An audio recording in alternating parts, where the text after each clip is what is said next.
I stood in the Christmas-lit living room, my face stinging from my stepmother's slap. They, the relatives who cheered, filmed, and sneered, didn't know my grandfather was on the stairs, gripping his walnut cane. He leaned in, his voice a low rasp. "They'll regret watching." That night, I decided to switch roles. From the family spare part to the one rewriting the rules. My name is Morgan Blake. At 28, I've built a life I control. I manage content strategy for Volt Bright Creative, a sharp, fast-moving ad agency down in Denver. I like Denver. It's anonymous, the mountains are honest, and my apartment overlooks a park, not a battlefield. This, however, was not Denver. This was Riverbend. The gates of the Blake estate loomed through the swirling snow, the ironwork spelling out a welcome that always felt like a warning. I eased my decidedly non-luxury sedan up the long drive, the crunch of gravel under my tires sounding too loud in the dusk. The mansion was ablaze with light, not the warm, twinkling gold of a Rockwell painting, but the brilliant, sterile white LEDs that my stepmother, Vivian Hale, favored. They were cold, precise, and left no room for shadows or mercy. I parked far from the entrance, near the old stables, taking a moment to brace myself. My phone buzzed, a text from my team at Voltbright, cheering about the new campaign we landed. I smiled, a genuine one, before tucking the phone away. That was my world. This house, the one I was walking toward, was my inheritance of a different kind. I could already hear the party, the high, brittle laughter of Vivian's imported family filtering through the heavy oak doors. My father, Thomas Hale, would be hovering near the bar, nursing a scotch, his spine having dissolved roughly 15 years ago when Vivian walked into our lives. I stepped inside.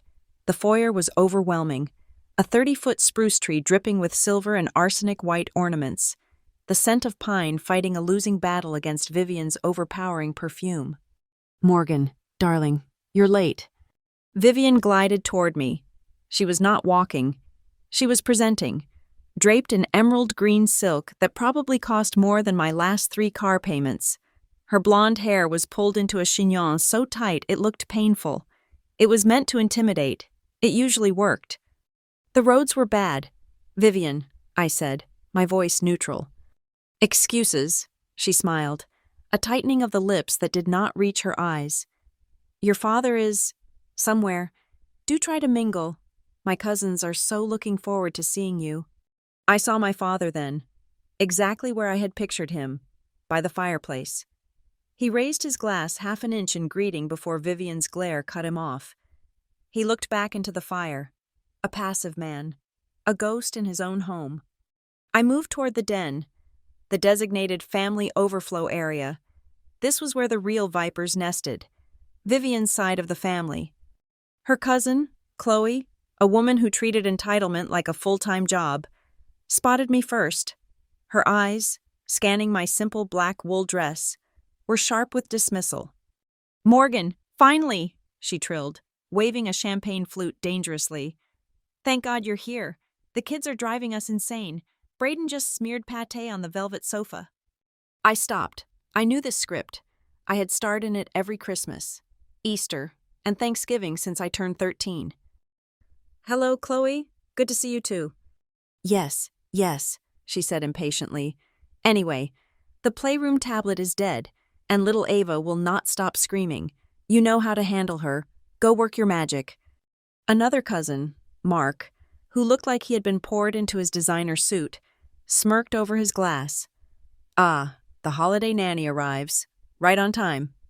The air in my lungs turned to ice. For years, this was my role, because I was the youngest adult without a child of my own. I was the designated free help, the built-in babysitter, the dog walker, the coat checker, the spare part, as my grandfather once called me, though his tone was sad, not cruel. But the girl who used to cry in the pantry was gone. The woman who ran $1,000 campaigns for Voltbright was standing in her place. "No," I said. The cluster of cousins went quiet. Even the ambient Christmas carols seemed to pause. Chloe laughed, a nervous, high-pitched sound. "What do you mean? No. Do not be difficult. Morgan, it's Christmas. No. I will not be watching the children tonight, I said, keeping my voice level and polite. It was the politeness that always unnerved them. I'm here as a guest, just like you. A guest? Mark scoffed. You live here. I live in Denver, I corrected him gently. I have not lived here in 10 years, but since the children clearly need supervision, I took the liberty of looking up professional, bonded sitters in Riverbend before I drove up. There's a service called Angel Watch that can have 2 people here within the hour. I am happy to pay their holiday rate myself. It will be my Christmas gift to you all. The silence that followed was heavy and cold. They were not just surprised. They were insulted. I had not just refused. I had offered a solution that highlighted their cheapness. Chloe's face modeled. Pay for it? Who do you think you are? That is the most pretentious, show-off thing I have ever heard, trying to make us look bad. I'm just trying to enjoy the party, I said. This is your contribution, Morgan, Chloe snapped, her voice rising. We all have roles. You do not have kids. You have an easy job in the city. You get to help. That's the deal. Is there a problem here? Vivian's voice cut through the tension like a diamond drill. She had materialized at my elbow, a glass of deep red wine in her hand. Chloe immediately adopted a wounded tone. Vivian, Morgan is being terribly rude. She is refusing to help with the children. She even offered to pay someone, like we are some kind of charity case. Vivian looked at me, and I saw a flash of genuine fury in her eyes. It was not about the kids. It was about the script. I had gone off script. Morgan, she said, her voice dangerously sweet. We do not air our disagreements. We are family. You know your duties. My duty is to my own life, Vivian. I am not the nanny. You are what this family needs you to be, she hissed, stepping closer. Now you are making a scene, and you have embarrassed me. I think I have been quite discreet, I countered, already feeling the trap closing. You, she said, her smile widening into something predatory, are just so clumsy. And with a flick of her wrist, the entire glass of Cabernet Sauvignon arced through the air. It was not a spill. It was a targeted strike. The cold, sticky liquid drenched the front of my dress, splashing onto my face. A collective gasp, followed by a few poorly stifled snickers. Oh, Morgan! Look at you, Vivian cried, her hand flying to her mouth in mock horror. You just bumped right into me. You have ruined your dress, and my good carpet. She thrust a cocktail napkin at me. Well, do not just stand there. Clean yourself up, and then clean that up. She pointed to the dark red puddle spreading on the cream-colored rug. I took the napkin. My hands were not shaking. I was calm. I was more than calm. I was focused. As I dabbed at the stain on my chest, I did not look at Vivian. I did not look at Chloe or Mark. I looked up. In the corner of the ceiling, nestled discreetly against the crown molding, was a small black dome. Security camera. Model, ArcScard 7. My grandfather, Arthur Blake, was obsessed with security and technology. The house was wired. Every public room, every hallway, every entrance. He managed it all from an app on his phone, an app he had shared the credentials for with me. His emergency contact, years ago. He trusted me with his digital kingdom far more than Vivian ever knew. This morning, from the comfort of my Denver apartment, before I had even packed my bag, I had logged into that app. I had seen the guest list. I had known Vivian's family was coming. I had known what this party would be. So I had made one small change. The default setting was a 24-hour rolling loop. I had switched it. Every camera in the house was now set to a 30-day cloud backup. Real-time, high-definition, audio-enabled cloud storage. As I blotted the wine, I mentally checked the angle of the camera in the foyer. It would have caught Vivian's approach. The one in the den, where I was standing, would have caught her throwing the wine. The audio was sensitive. It would have caught every word. I was a content manager. My job was to collect, curate, and deploy assets. Vivian had just given me the star asset for my new campaign. I finished blotting my dress. The black wool hid the worst of it, but the chill was seeping into my skin. I handed the stained napkin back to Vivian. "I will go change my dress," I said evenly. "But Vivian, I will not be cleaning your rug. You should call the service you use. They are very good with wine." I turned to walk away. I should not have turned my back. No, that is not right. I had to turn my back. I had to show them I was leaving the field. It was the only way to trigger the escalation I knew was coming. "You ungrateful little—" Her voice was a low snarl, all pretense of elegance gone. I stopped, but I did not turn around. "What did you say?" "I said," she spat, "you will do as you are told. You will show this family respect. You will clean that floor." I turned slowly. The entire party was watching now. The music had stopped. My father was frozen by the fireplace, a statue of inaction. "No," I said. It was the quietest word in the room, but it was louder than a bomb. I saw the decision in her eyes, the realization that she was losing control, the absolute narcissistic need to regain it, immediately and violently. Vivian's hand moved so fast I barely saw the blur. The crack of the slap echoed in the cavernous room. My head snapped to the side, the force rattling my teeth. A sharp, metallic taste of blood filled my mouth where my teeth cut the inside of my cheek. The sting on my skin was immediate, hot, and radiating. I stumbled back a step, catching myself on the edge of a mahogany console table. The silence that followed was absolute. Then it broke. It was Mark. He was trying to hide a laugh. Chloe had her phone up, not just up, but recording. The little red light was on. She was grinning. "Oh, damn," someone whispered, followed by a giggle. On the far side of the room, several of Vivian's relatives suddenly found the hors d'oeuvres tray fascinating, turning their backs to me, grabbing fistfuls of shrimp. They were filming, they were laughing, or they were pretending it was not happening. I did not flinch. I did not cry. I did not raise my hand to my face, even though it felt like it was on fire.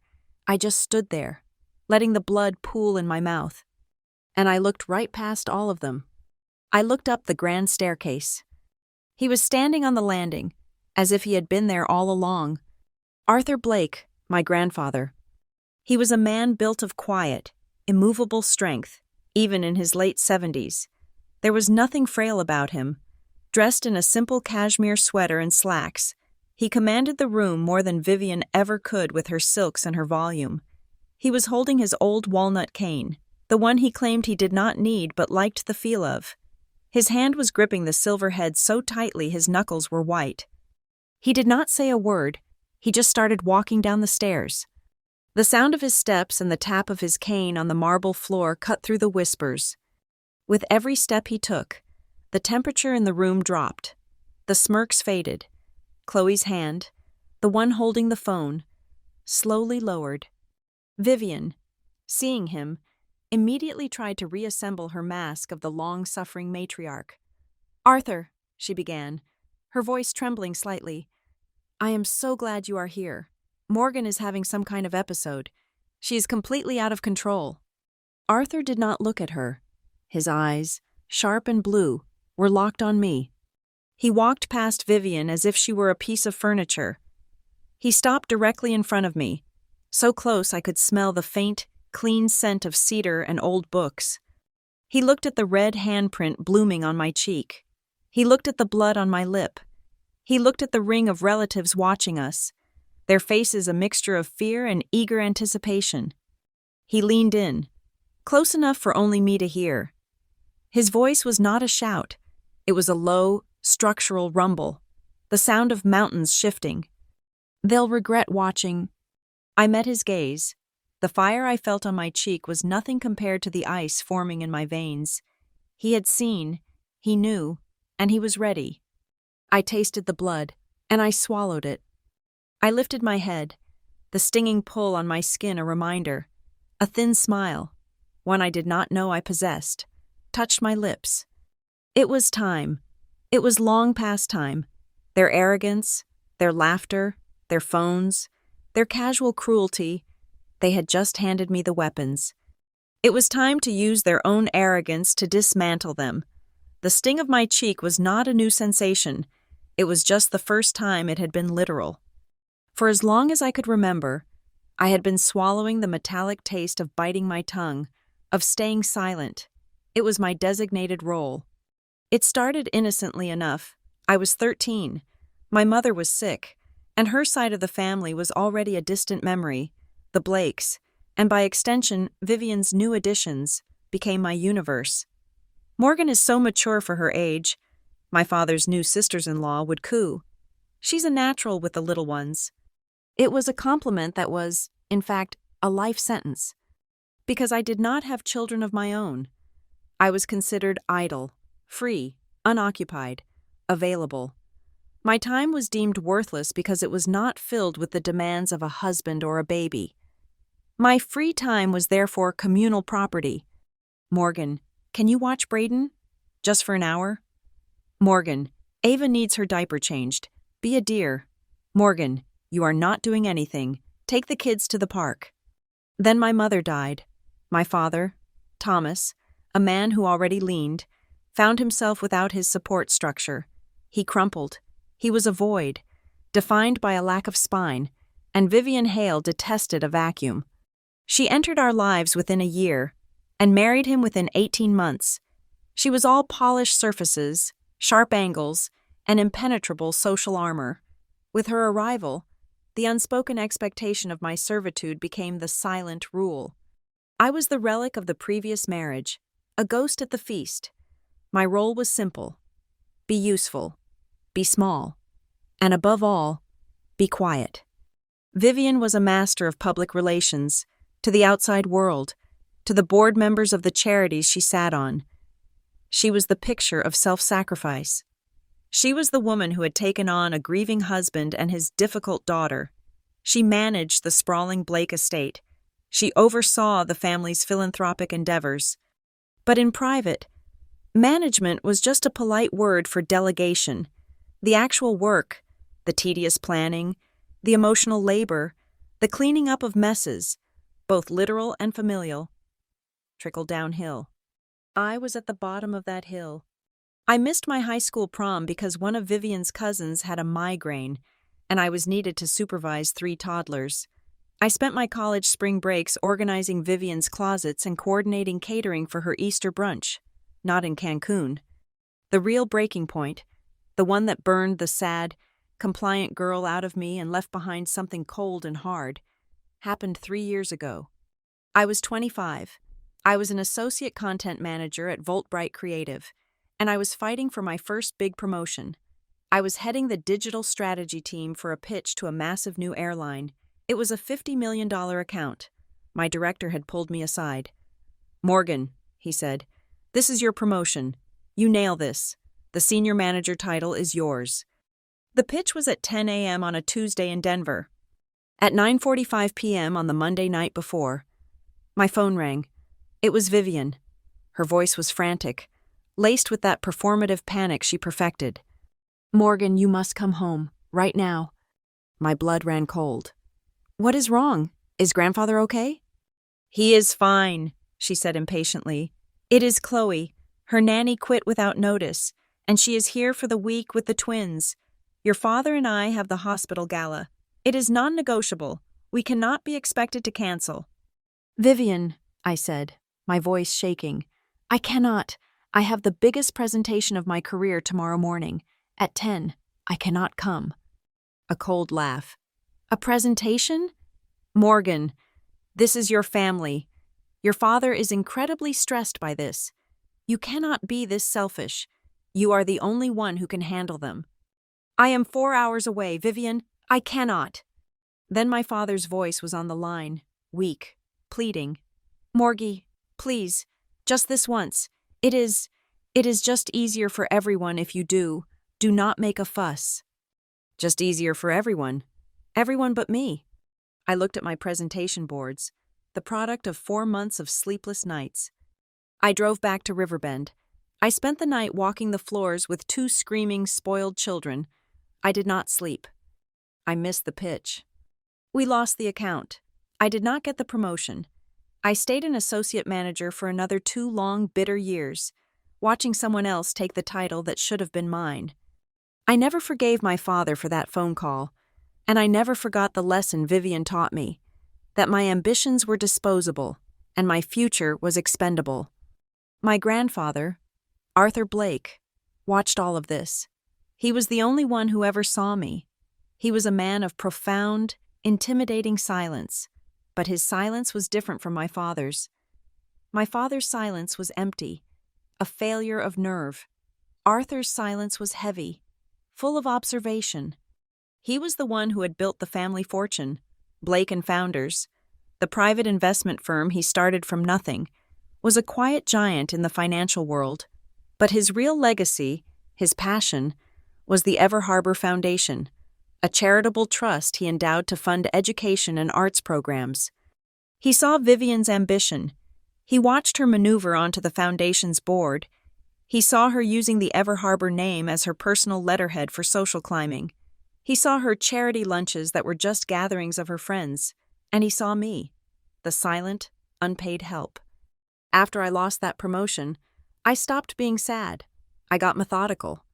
My job, the one I had clawed my way back into, had trained me to see patterns, to track data, to build a case. I applied that logic to my life. I became an archivist of my own abuse. I started a file, a secure, encrypted, cloud-based file. The text from Vivian demanding I leave work for a family emergency that night? Saved and time-stamped. The group chat screenshots where Chloe and Mark joked about Morgan's annual nanny service? Saved. The long email chains, year after year, where Vivian assigned me my holiday tasks. Morgan, oversee the caterers. Morgan, the dogs need walking. Morgan, 8 p.m. until midnight. Child supervision. Playroom. All saved, tagged, categorized. 2 weeks ago, I found the smoking gun. Vivian had asked me to supervise the house cleaners while she went to a spa day. I was, of course, expected to be there, unpaid. She left her laptop open in the study. A file on the desktop was labeled Riverbend House Rules, Final Draft. I opened it.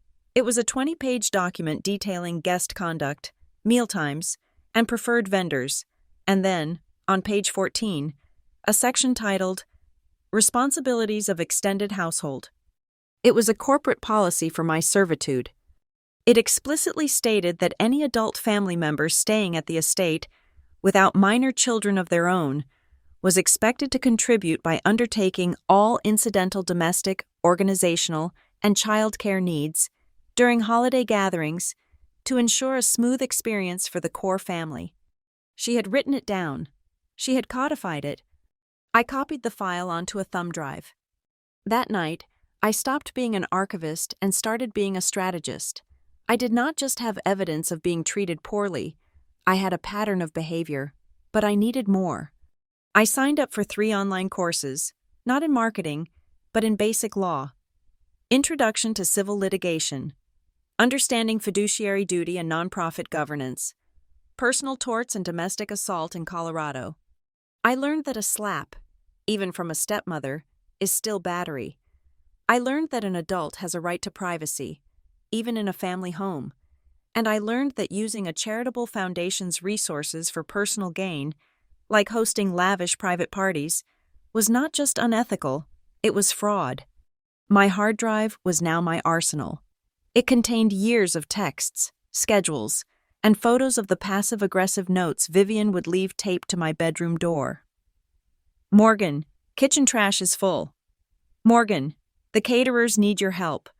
It was a meticulously documented museum of my exploitation. The final piece was the house itself, the cameras. I knew they were there. Arthur had them installed 5 years ago after a minor break-in. I did my research. I hacked into the family's shared financial server, a skill I had picked up at Voltbright, and found the invoices. The ArcsGuard security system had not been paid for by Arthur Blake. It had been paid for by the Ever Harbor Foundation. The invoice was listed as a capital improvement for Foundation headquarters, since the board occasionally held its quarterly meetings in the dining room. Vivian, as a board member, had signed the check. I drove to Riverbend last week. It was a Tuesday. The house was quiet. I found my grandfather in his study, the one room Vivian avoided. I closed the door. "Grandfather," I said, "I need to talk to you about the Foundation." He put down his pen and looked at me over his glasses. "Go on." "The security system, it's owned by Ever Harbor, correct?" A slow, deliberate nod. "The board approved it for asset protection. The art collection is technically part of the Foundation's assets. Vivian is hosting the Christmas party here," I stated. "As she always does, she uses the house, the Foundation's headquarters, for her own personal entertainment." "I am aware," he said, his voice flat. "I need access," I said, my voice steady. "Full administrative access to the camera system. I need the ability to change the recording protocols. Not the standard 24-hour loop. I need to activate the 30-day cloud backup, and I need it to be live for the party." He looked at me for a long, heavy minute. He was not seeing the 28-year-old manager. He was seeing the 13-year-old girl who had been forced to raise other people's children. He did not ask me why. He did not ask what I was planning. He did not warn me. He simply turned his laptop around. "The system requires two-factor authorization," he said. "The primary is my phone. I will make your device the secondary administrator." He typed for less than a minute. My phone chimed with a security prompt. I accepted. I was in. I looked at him, the weight of his silent trust heavier than Vivian's open contempt. "Thank you," I whispered. He nodded, turning back to his desk and picking up his pen. "When you are ready." "Morgan," he said, his back to me. "I am ready." My grandfather's words were a ballast. "They'll regret watching." I turned, my cheek throbbing, and walked away from the silent, staring crowd. I did not run. I did not look at my father, who was still cemented to the floor by the fireplace. I walked up the grand staircase, my steps measured, my spine straight. Each click of my heel on the marble was a tick of a clock. Behind me, the party exhaled, a low murmur as the engine of conversation cautiously restarted. Vivian was already laughing, a high, strained sound, dismissing her own violence as a necessary correction. "She's just so dramatic," I heard her say. "Needs a firm hand." I did not go to my old bedroom. I went to the one place Vivian never entered, the one room in this house that was not hers, my grandfather's study. It was dark, paneled in the same walnut as his cane, and smelled of leather and old paper. It was a fortress of quiet. I closed the heavy door, the sound latching with a satisfying, definitive thunk. The party noise vanished. I did not turn on the lights. I walked through the darkness to his massive desk. The glow of the triple monitor setup was all I needed. My phone was already in my hand, the ArcsGuard app open, administrative access confirmed. On the desktop, I pulled up the live feeds, my fingers flying across the keyboard, accessing the cloud storage I had activated that morning. There it was. The living room, from 4 distinct angles, camera 1, by the foyer, caught my back, but clearly showed Vivian's approach, her face tight with rage. Camera 2, in the den, was the star. It was a high-angle shot, looking down on the cluster of relatives. I hit play on the timestamp, 9:15 p.m. I watched myself hand the napkin back to Vivian. I watched myself turn. I watched Vivian snarl. I watched her hand swing back. And I watched the impact. The high-definition feed was ruthless. It caught the way my head snapped back. The spray of saliva and blood I had not even realized had happened. It caught the momentary shock in Vivian's own eyes. Even she was surprised by the force of it. But the cameras captured more. They captured Chloe, her phone held vertically, the screen bright. She was not just filming, she was grinning, getting the perfect reaction shot. They captured Mark, who did not even try to hide his laugh, turning to his brother and raising his glass in a toast. They captured my father's aunts and uncles, the ones who had known me since birth, turning their backs, a sudden, desperate fascination with the Christmas tree ornaments or the bottom of their wine glasses. Not one person moved toward me. Not one person said, "Vivian, stop." They had all made a choice, to watch, to laugh, or to ignore. All three were forms of participation. The video was damning, but the audio was the dagger. I pulled the audio file from the den camera and ran it through the simple enhancement filter on Arthur's desktop. I isolated the seconds just after the slap. The whispers came through, sharp and clear. "Serves her right, acting like she's better than us." That was Chloe's mother. She always was a difficult kid. And Uncle? "Did you get that clip? Send it to me. I want to see it again." Mark. "Well, she should have just cleaned the rug." I saved the file. I labeled it, "Assault, 9:15 p.m., witnesses." I had the proof of the attack. That was the emotional core. But a slap heals. It would be my word against hers. A family dispute. I needed something that did not heal. I needed something that would not be dismissed as drama. I needed the why. Why was Vivian so invested in this party? Why was her family, all of them, so loyal? I opened a new window. I still had access to the Blake & Founders financial server. I navigated to the shared drive for the Ever Harbor Foundation. Vivian, as a board member, had her own directory. It was meticulously organized, which would be her downfall. I opened the folder labeled Foundation Events 2025. Inside, a subfolder, Annual Community Gala, Christmas. Community Gala, not Hale Family Private Party. I opened the budget spreadsheet, my heart hammered against my ribs. This was it. The spreadsheet was a sea of inflated numbers. The total budget allocated from the Ever Harbor Foundation for this community gala was $200,000. Line items blurred past my eyes. Catering, $50,000. Valet, $10,000. Security, $15,000. Then I saw the vendor for event coordination and decor. The line item was for $75,000. The vendor name was VH Designs. Vivian Hale, VH. She had created a shell company, a sole proprietorship, and had the foundation, my grandfather's foundation, hire herself to plan her own Christmas party. But it was worse than that. I cross-referenced the vendor payments. The check for $75,000 had been countersigned by her cousin, Mark, who had somehow been appointed to the foundation's finance committee. I kept digging. There was a separate invoice under the decor budget, a $20,000 charge for custom holiday ambiance. The invoice was not from VH Designs. It was from Chic Silhouettes Boutique. Chloe's store. My hands were steady. I was not angry anymore. I was cold. This was not a party. It was a money laundering scheme, a small-time, petty, arrogant scheme to defraud a charity. Vivian was using the foundation, her community gala, as a front to pay herself and to funnel tens of thousands of dollars to her relatives for services. This was why they laughed. This was why they filmed. This was why they were loyal. I was not just the family nanny. I was a threat to their Christmas bonus. My mind, trained by years of managing digital assets, kicked into high gear. I needed redundancy. First, I downloaded everything.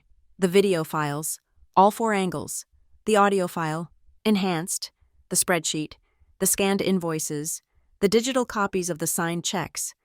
I created a new, encrypted volume on my personal cloud storage. File upload, 30%. Second, I located Arthur's external hard drive in his desk safe. The code was my mother's birthday. I plugged it in and created a direct copy. Third, I pulled a small, black USB stick from the pocket of my blazer. I had put it there this morning, just in case. I made a third copy. 3 copies, cloud, hard drive, and in my pocket, if this house burned to the ground, the evidence would survive. As the last file transferred, the study door opened. My grandfather, Arthur, stepped inside, closing it silently behind him. He looked at me, then at the monitors. The video of the slap was playing on a loop, soundless. "You have it?" he stated. I have the assault, I said, my voice hoarse, and I have the fraud. I turned the monitor to show him the spreadsheet. He stared at the name V.H. Designs for a long, silent moment. I watched his jaw tighten. He pulled his phone from his pocket. He did not dial 911. He did not call the police. He called the one person more dangerous. Naomi, he said. As soon as the line connected, I need you? Yes, now, Riverbend. He put the phone on speaker. A voice, sharp and awake, cut through the silence. Arthur, it is 10 o'clock on Christmas Eve. This better not be about your stock portfolio. Naomi Christ, Arthur said. Meet my granddaughter, Morgan. She has just been assaulted by my son's wife, and she has also just uncovered evidence that the Ever Harbor Foundation is being embezzled. There was a pause. I could hear typing. Morgan, Naomi said, her voice a sudden, intense monotone. Tell me exactly what you have, the short version. I have high-definition video of the battery, audio-supported, time-stamped, I said, my professional voice taking over. I have multiple witnesses, also on video, condoning the act. I also have spreadsheets, invoices, and signed checks showing Vivian Hale diverting foundation funds to herself and her family members under the guise of a community gala, which is, in fact, this private party. More typing. The video is your leverage, Naomi said. The fraud is your kill shot, but you cannot use them yet. What? I said. Do not confront them, she ordered. Not yet. Vivian thinks she won a skirmish. She thinks you are crying in your room. You let her think that. Arthur, is the party still going? They are about to sit for dinner, Arthur said, looking at the live feed. Perfect, Naomi said. The cameras are still recording? 30-day cloud backup, I confirmed. Better. Let the dinner happen.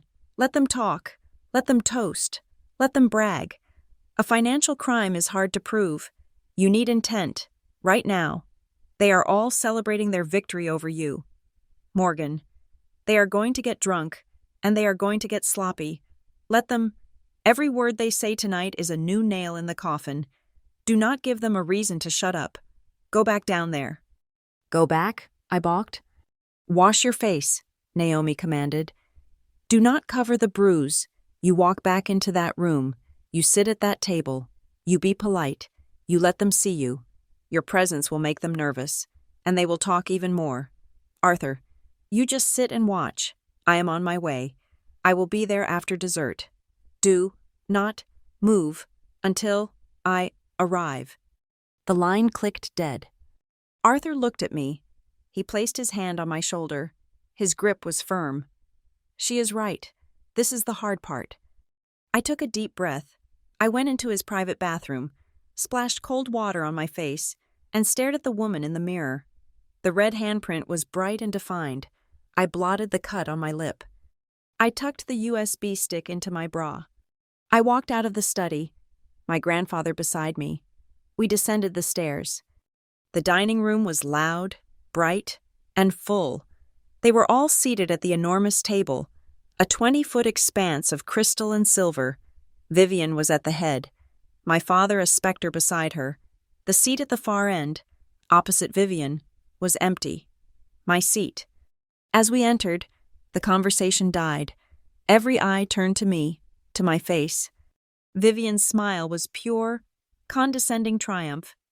Oh, Morgan, you finally decided to join us? I do hope you have composed yourself. Her cousin snickered. I walked the full length of the dining room. I did not rush. I met their eyes. I let them see my cheek. I reached my chair and sat down. I unfolded my napkin and placed it in my lap. I looked at Vivian, and I gave her the smallest, calmest smile. Shouldn't the party go on? I asked the table. It is Christmas, after all. Vivian faltered. Her victory lap interrupted. She had expected tears, apologies, or absence. She had not expected compliance. She stared at me, then let out a brittle laugh. Well, as I was saying, she continued, turning to her adoring audience. They turned with her, relieved. You handled that so well. Vivian, Chloe said, loud enough for me to hear. She needed to be taught a lesson in respect. It is a hard job, keeping this family in line, Vivian said, sighing. But someone has to do it. I picked up my water glass.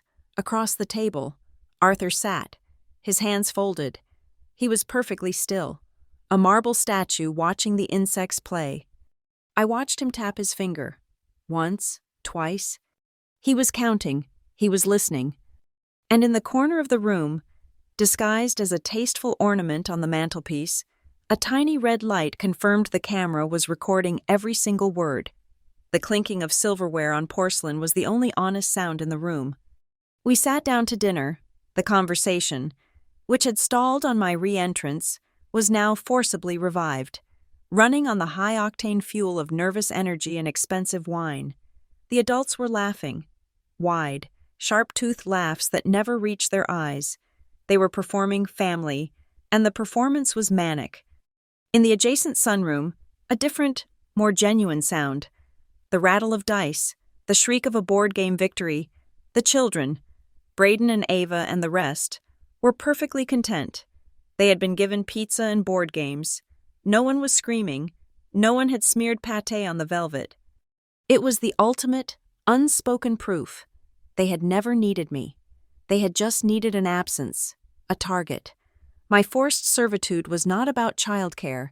It was about power, and tonight, the pack had confirmed its hierarchy. "Morgan." "Dear," said Chloe's mother, "Aunt Cynthia," from across the table. Her voice was syrupy, a thick, cloying attempt at normalcy. "Such a simple dress. Is that the fashion in Denver? So, practical." "It is, Aunt Cynthia," I said, cutting my prime rib. "Very practical." My voice was even. I let them see the livid, red handprint on my cheek. I wanted them to be forced to look at it while they made small talk. "Well," she continued, "it is just so wonderful to have you home. We were all saying, we miss having you here. We will have to put you on a proper schedule." Mark, sitting to her left, refilled his wine glass. "We were just talking about that.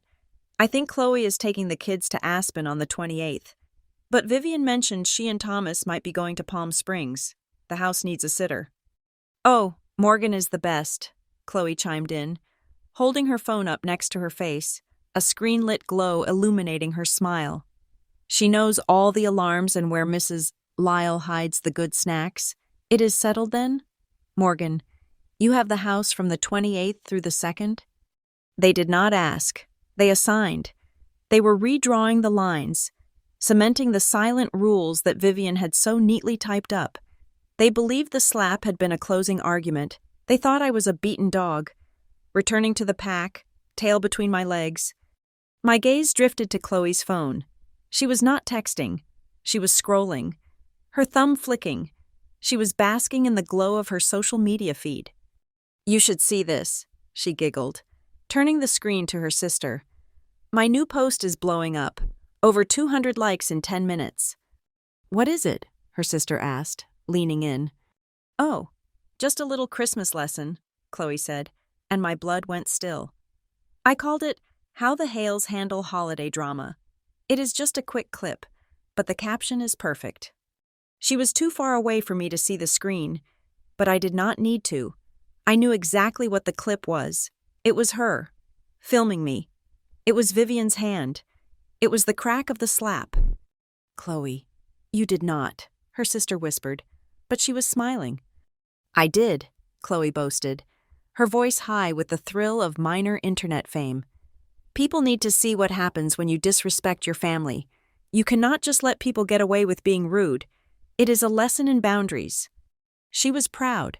She had taken my humiliation, my assault, and turned it into content. She had monetized my pain for a few dozen likes from her boutique's followers. I did not react. I did not gasp. I made a new file in my head, right next to the video and the spreadsheets. File: Slander and Public Humiliation. Asset: Chloe Hale. At Chic Silhouette Style. Timestamp: approximately 9:45 p.m. Content: Video of assault. Posted with malicious caption. I would find the post later.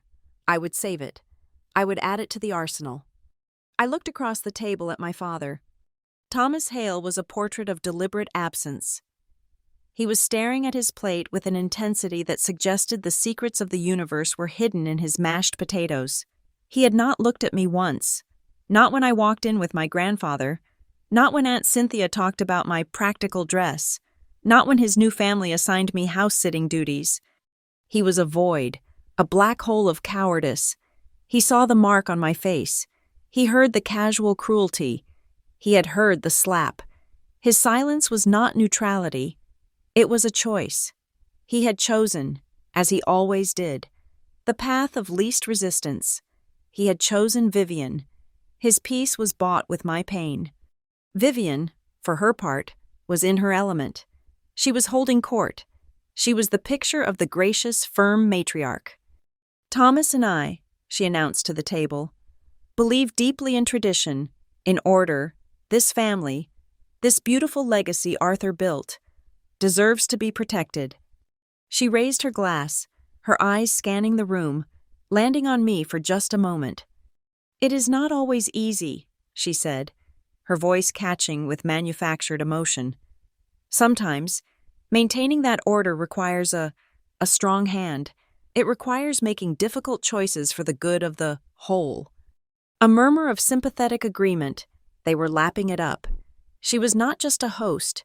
She was a heroine, a martyr to the cause of family values. Little Ava, one of the cousins, ran in from the sunroom, holding a playing card. Aunt Vivian, what does extortion mean? It is on this game card.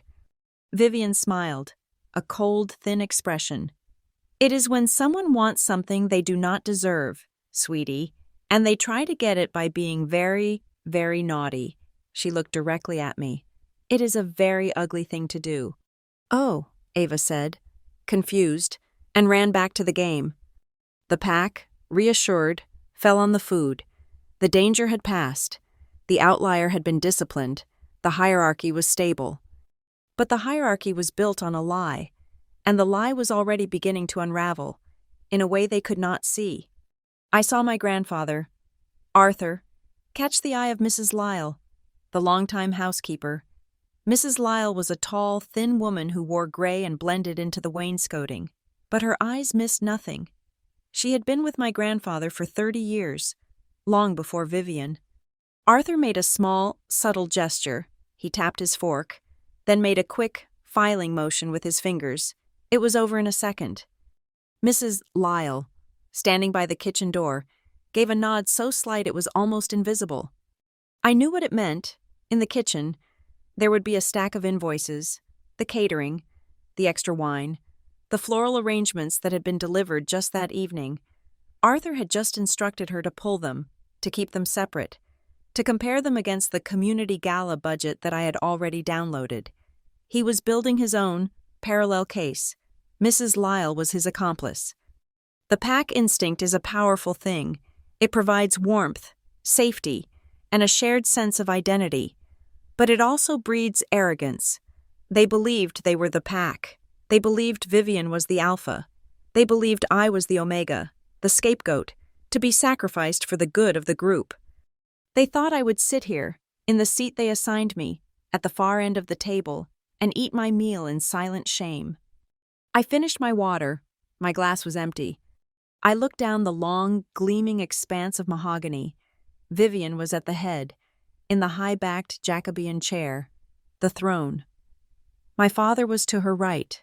To her left, the seat of honor. Another high-backed chair identical to hers was empty. It was always left empty, symbolically reserved for my grandmother, or perhaps just for Vivian's purse. It was her territory. I pushed my chair back. The legs scraped on the hardwood floor. The conversation faltered again. Every eye was on me. I stood up. I picked up my empty water glass. I did not walk to the kitchen. I did not ask Mrs. Lyle for a refill. I walked the length of the table. I walked past Chloe, past Mark, past my silent father. I stood directly next to Vivian. I reached, not for the water pitcher, but for the ornate, silver one that was reserved for her. I poured myself a glass of water. Then, I did not go back to my seat. I sat down in the empty chair of honor. The silence that descended on the room was no longer polite. It was absolute. It was the sound of a vacuum. The clinking stopped.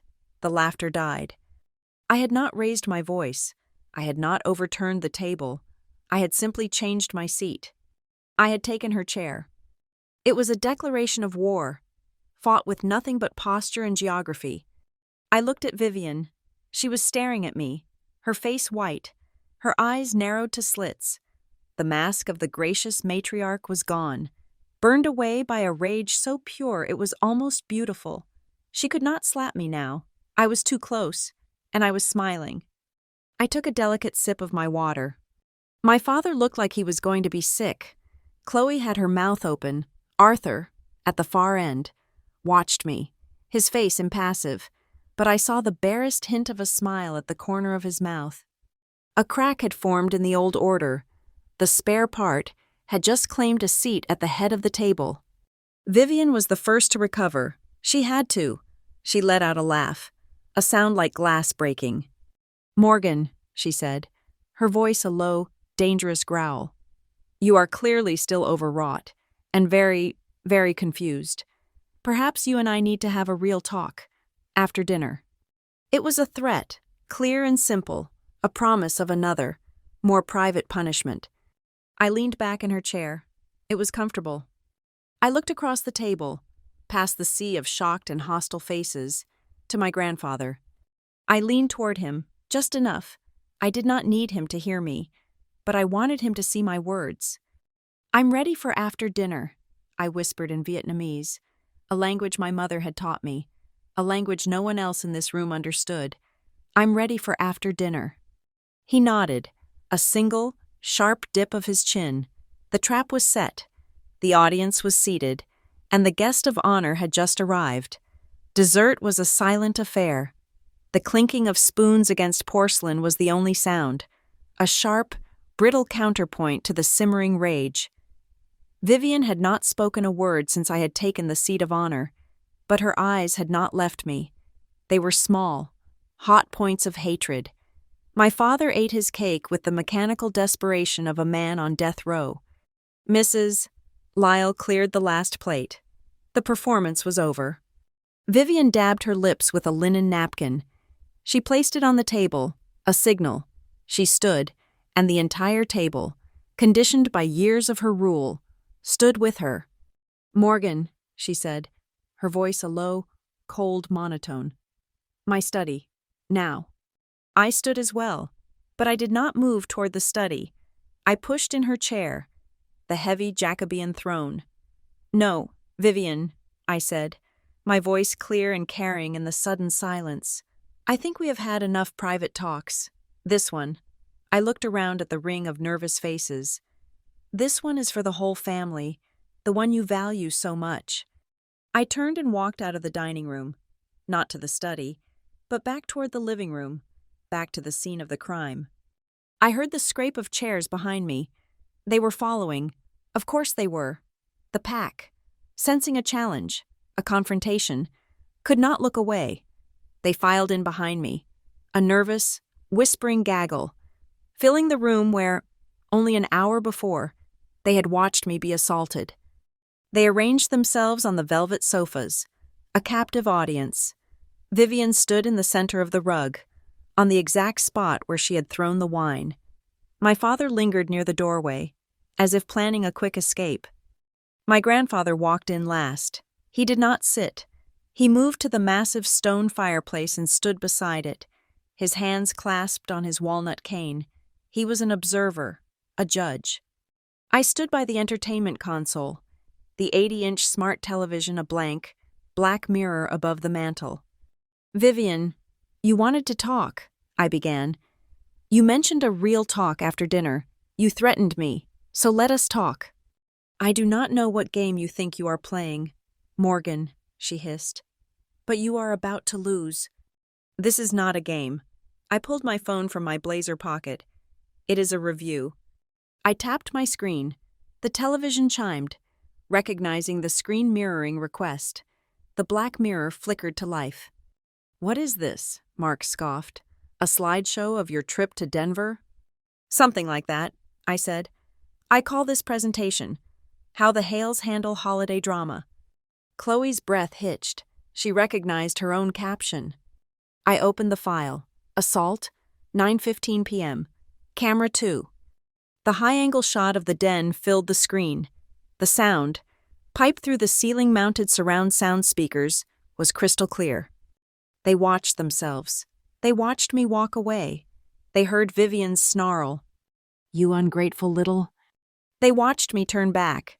They heard my quiet, final no. And then they watched Vivian's hand swing. The crack of the slap was an explosion in the room. It was not a distant sound. It was intimate, visceral. The speakers caught the wet, sickening impact.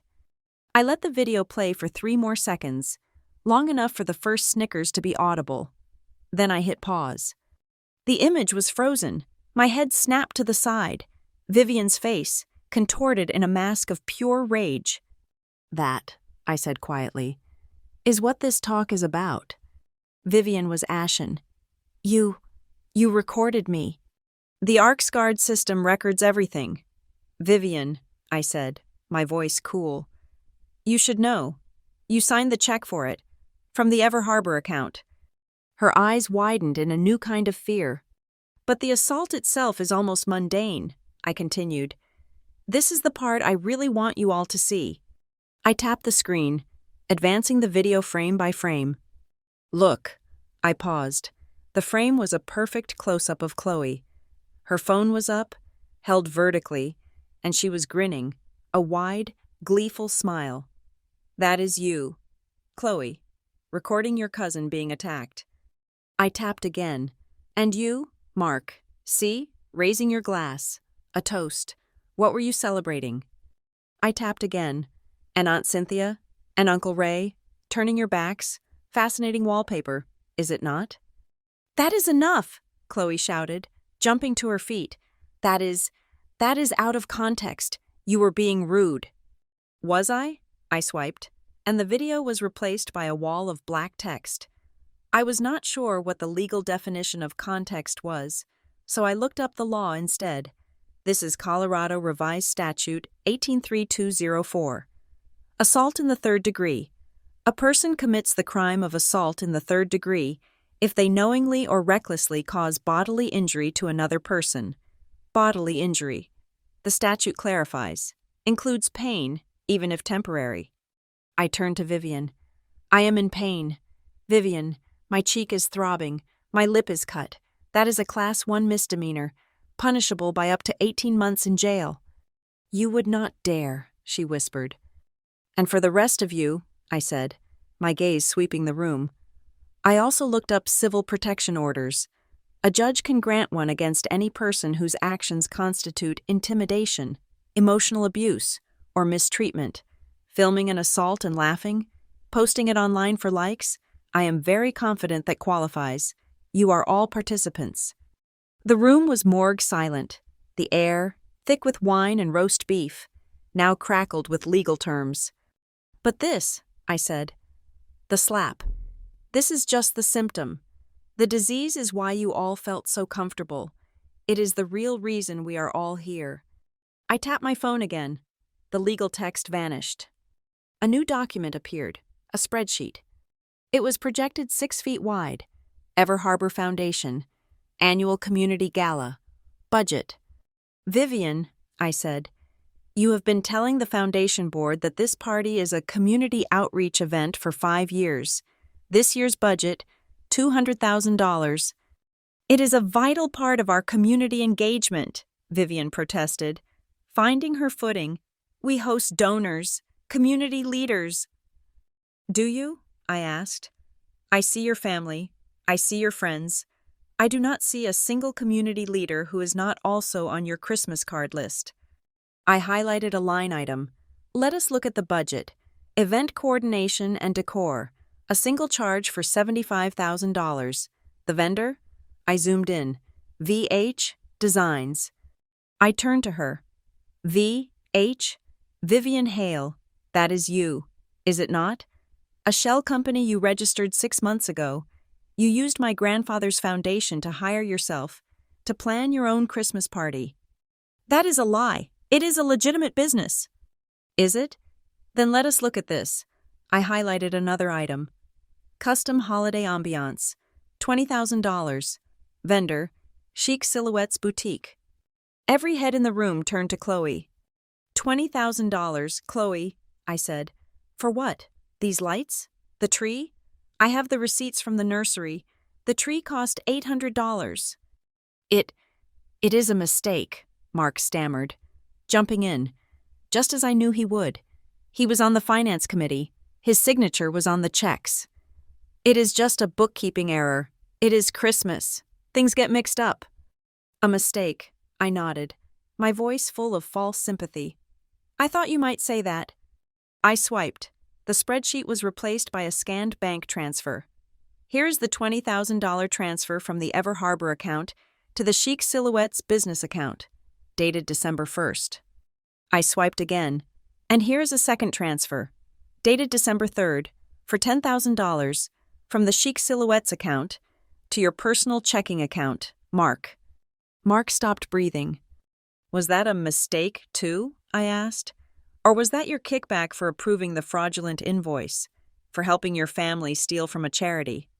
Across the room, my grandfather's phone chimed with a text.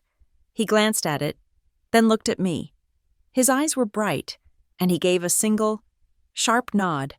Naomi had received the files. Sufficient grounds for an internal audit. Vivian finally erupted. It was not a shout. It was a shriek. You ungrateful child! You have been spying on me. You are doing this. This is just retaliation because I punished you. This was the moment, the apex. I looked her dead in the eyes, my voice quiet, cutting through her hysteria. No, Vivian, this is not retaliation. I am just putting the truth back where it belongs. I addressed the whole room. For 15 years, this family has operated on a lie. The lie that I am worthless, and that you are all entitled to my time, my labor, and my silence. Tonight, you put a price on it. You thought a slap was the cost of keeping me quiet, but you were all stealing. Stealing from my grandfather's legacy. Stealing from the foundation that was built to help children, not to fund your boutiques and your kickbacks. You cannot prove any of this, Chloe yelled, her voice frantic. Delete that! Delete it now! Delete what, Chloe? I asked, holding up my phone. The file on my phone? Or the identical copy I uploaded to my private cloud storage an hour ago? Or the one on the encrypted hard drive currently sitting in my grandfather's safe? Or the copy on the military-grade USB thumb drive that is currently tucked into my bra? I smiled. I am a content manager. Redundancy is my job. And by the way, any attempt to access the Foundation's server to delete those files will now trigger a security alert, tracing the IP address of the user. So please, try. You will only create more evidence. The silence in the room was absolute. It was the sound of rats in a trap. The pack was broken. It was just a collection of terrified, guilty individuals. Then, a chair scraped. Aunt Cynthia, the one who had mocked my dress and apologized for laughing, stood up. Her hands were shaking so hard she clutched the back of her chair. Morgan, she said, her voice trembling. I did not know about the money, I swear. But you knew about the slap, Cynthia. Arthur's voice boomed from the fireplace. It was the first time he had spoken. You saw that, and you laughed.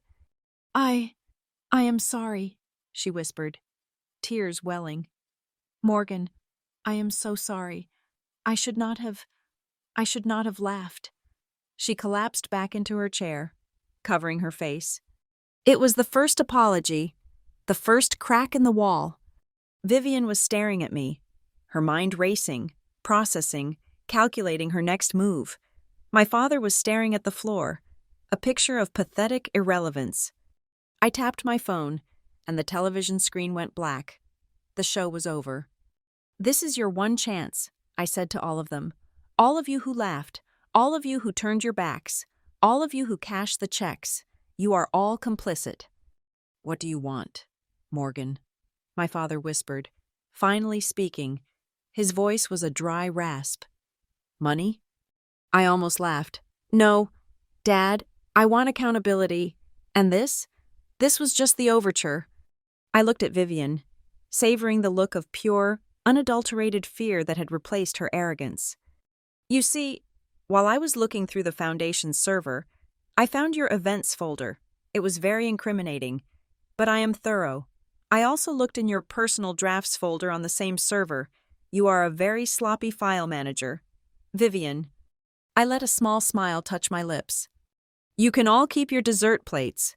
There is still one more gift after dessert. You mentioned retaliation.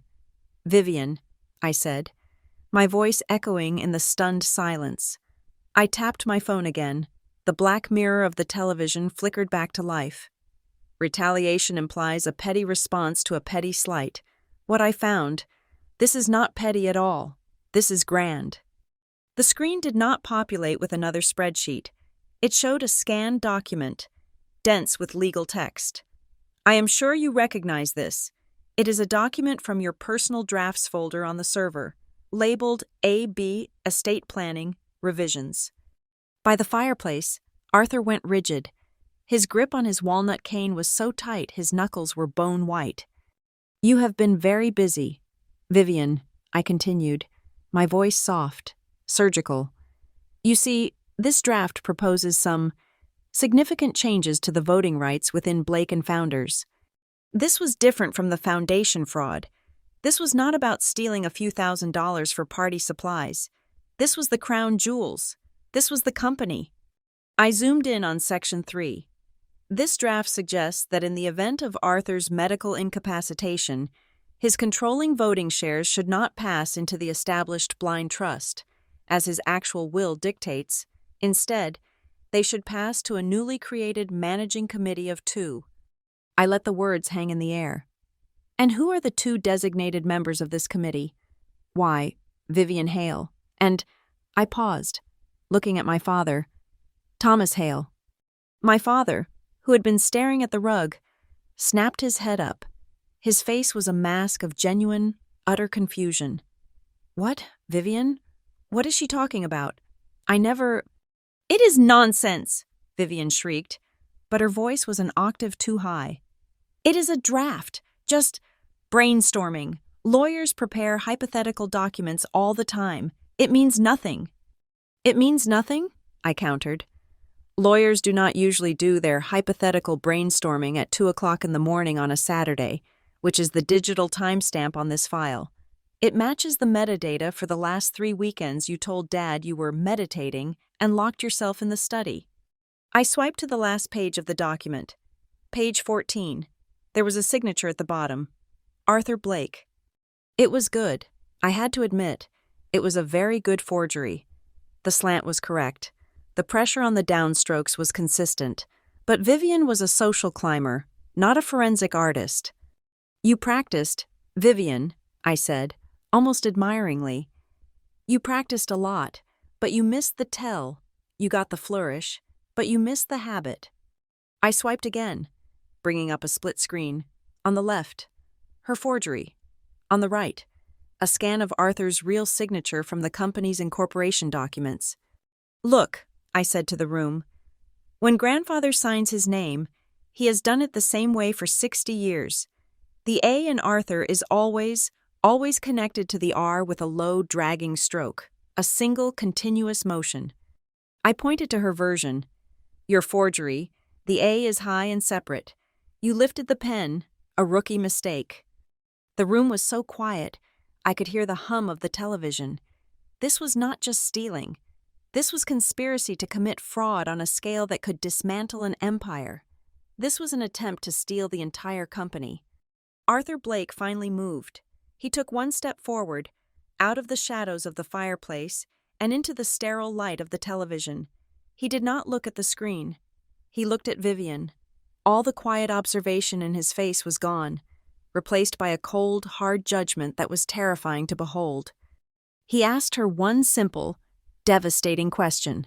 His voice was not loud, but it cut through the room like a shard of ice. Did you really think, he said, that I cannot read my own name? The temperature in the room did not just drop. It evaporated. This was the true violence. The slap was just cheap theater. This was the kill shot. The new level of exposure was too much for someone. The chain of conspiracy always has a weakest link. A sound broke the silence. It was not a cough. It was a sob. It was not Chloe, and it was not Mark. It was Leo, Mark's younger brother, a kid of about 22 who usually just sat in the corner and played on his phone. He had been crying silently, but now it broke open, a raw, terrified wail. It was just a party, he wept, looking at his older brother. Mark, you said it was just a way to help Chloe's boutique. You said it was okay. Chloe spun on him. Shut up, Leo, you idiot, shut up! No, he screamed, the terror overriding the loyalty. He stood up, tears streaming down his face. I am not going to jail for this. She is right. She is right. Vivian. Vivian told Chloe to charge the foundation for $20,000. She said the foundation had too much money anyway, and it was better to keep it in the family. He turned to me, his face collapsing. The boutique. We took the order. We only spent maybe $2,000, maybe $3,000, on the actual decorations. The rest. We kicked back half to Vivian in cash. She picked it up last week, and the other half went to Mark's account. For consulting. The confession hung in the air, ugly and final. The bookkeeping error was now a detailed, premeditated conspiracy. My father looked at Vivian. His face was pale, his hands shaking. He looked betrayed. But his betrayal was pathetic. The shock of a fool who has been fooled. Vivian, he stammered, his voice cracking. Is that true? You told me the transfers were just moving money around for tax reasons. I thought it was for the family. For the family. The ultimate excuse. The shield they all hid behind. I turned to him. The pity I had always felt for him was gone, burned away, replaced by a cold, hard clarity. Dad, I said, my voice sharp, you signed the papers. This was the other file I had found, the one that connected everything. Vivian did not just try to steal grandfather's shares. She already took yours. I swiped on the TV. A new document appeared. This is a blanket power of attorney. You signed it 2 years ago. You gave Vivian full control over your voting shares in Blake & Founders. The shares my mother left you. She said it was for estate planning, he pleaded, his voice rising in panic. In case something happened to me, it was just a precaution. And what happened? I said. Is that 3 months ago, she used that power of attorney to borrow your shares. She transferred your entire voting block to a holding company she owns, VH Designs. He stared at me, his mouth open, uncomprehending. She did not need your vote on that fake will. Dad. I explained slowly, as if to a child. She already owned your vote. You were just a prop. You gave her everything. You gave her my mother's legacy. I did not know. He stammered. You thought what? I snapped, finally turning the full force of my anger on him. You thought if you signed whatever she put in front of you, she would stop being angry? You thought if you let her use me as the holiday nanny, she would be nice to you? You thought if you just stared at your plate hard enough, the slap never happened? I walked toward him, stopping just a foot away. He flinched, as if I were the one who was going to hit him. You may be weak, Dad, but you are not blind. You saw. You saw what she was. You saw what she did to me for 15 years. You saw her hit me tonight. You saw, and you did nothing. You have always done nothing. He had no answer. He just sank into a nearby chair, his face in his hands, a completely broken man. Vivian was cornered. She was surrounded by the wreckage of her plan. She looked at Arthur, a statue of stone. She looked at Thomas, a puddle of jelly. She looked at her weeping, confessing relatives. The pack had turned on her. She lunged. But she did not lunge at me. She lunged for the entertainment console, for the power cords. "You? Bitch! I will destroy you.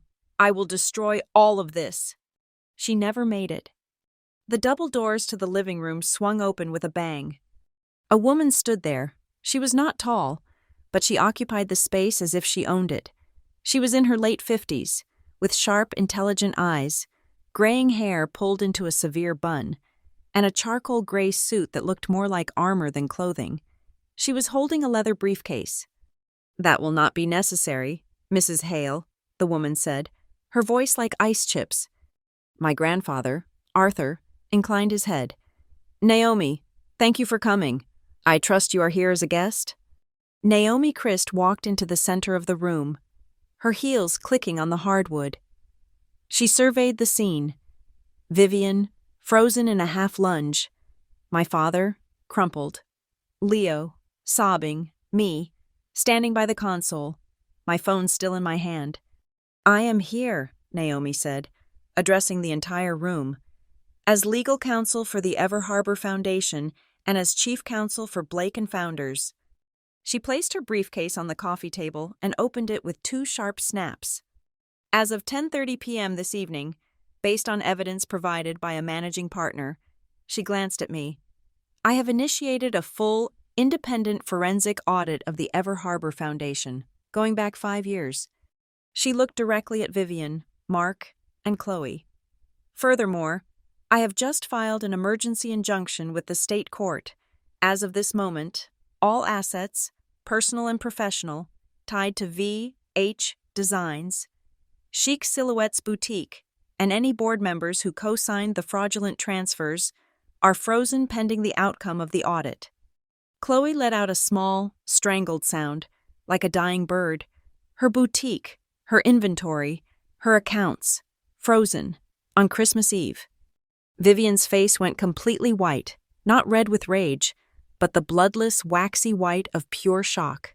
The game was over. But even now, her instinct for denial was overwhelming. "You cannot do this," she said, her voice a shredded whisper. "It is Christmas. This is fabricated. All of it. It is just a story. She faked those documents. That video. It is all fake. It is all a setup." She was babbling, looking desperately for anyone to agree with her. No one met her eyes.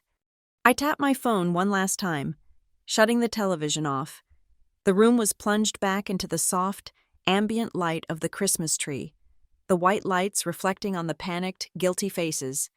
I looked at Vivian, her face a mask of ruined ambition. "Then let's have the auditors speak for us," I said. Naomi Christ's presence had sucked the remaining oxygen from the room. She was a physical manifestation of consequences, and her arrival had turned Vivian's theatrical denial into a silent, pathetic tableau. The frozen accounts, the impending audit, these were not abstract threats. They were a blade already falling. The relatives, who had been a unified pack, were now just a collection of terrified individuals. They were looking at each other, then at Vivian, then at Naomi, their faces pale, their minds clearly racing to calculate their own percentage of culpability. I had no interest in watching them squirm. Not yet. My work in this room was done. I looked at the doorway, where my father, Thomas Hale, had stood. He was gone. He had slipped away, not during my presentation, but in the final, chaotic moment of Naomi's arrival. He had not run. He had evaporated. I walked past Naomi, who was now methodically laying out files on the coffee table as if preparing for a routine board meeting. I walked past my grandfather, who simply nodded at me, a silent dismissal, granting me the time I needed. I left the living room, the scene of my public trial, and walked down the hall to the library. The door was ajar. I pushed it open. He was sitting in the dark, in one of the high-backed leather armchairs, facing the unlit fireplace. He was not looking at anything. He was just sitting, a man made of shadows. I did not turn on the light. I walked to the small side table next to him and placed my phone on it. From my blazer pocket, I pulled a small, worn photograph in a simple silver frame. I had brought it from Denver. just as I had brought the USB drive. It was my other weapon. I placed it on the table in front of him, next to his trembling, clasped hands. It was my mother. She was 25, sitting on the grass in a park, laughing into the camera. She was vibrant, alive, her eyes full of a light I had never seen in this house. He did not look at it. He could not. She was beautiful, I said. My voice was not accusatory. It was just a statement of fact. He flinched. I used to wonder, I continued, standing over him, what she saw in you. She was so strong. She was present, and you were always— Morgan, please, he whispered, his voice a dry rasp. Not now. It is too much. Is it? I asked. Is it too much? Because I am just getting started. We are going to talk about this. We are going to talk about her, and then we are going to talk about that. I pointed in the direction of the living room, where his wife was being financially dismembered. I pulled the other armchair to face him, close, our knees almost touching. I sat down. Do you remember 3 years ago, Dad, the airline pitch? He squeezed his eyes shut. I do not. Do not lie, I snapped, my voice finally losing its cold control, replaced by a low, simmering fire. Do not lie. To me, you remember, the $50 million account, the one that was my promotion, the one I had worked on for 4 months, sleeping an average of 3 hours a night. He was silent. You called me at 9:45 p.m. the night before. You begged me to come home. You said, Morgie, please, do not make a fuss. It is just easier for everyone. Who's everyone, Dad? Was it easier for me when I had to walk into my director's office the next morning and tell him I was not at the pitch because I was supervising Chloe's brats? I leaned in. I lost the promotion. I lost 2 years of my career. Sitting at the same desk, watching a man who was half as qualified as me get my office. And in all that time, in the 3 years since that night, do you know what you never said to me? Thank you. Or, I am sorry.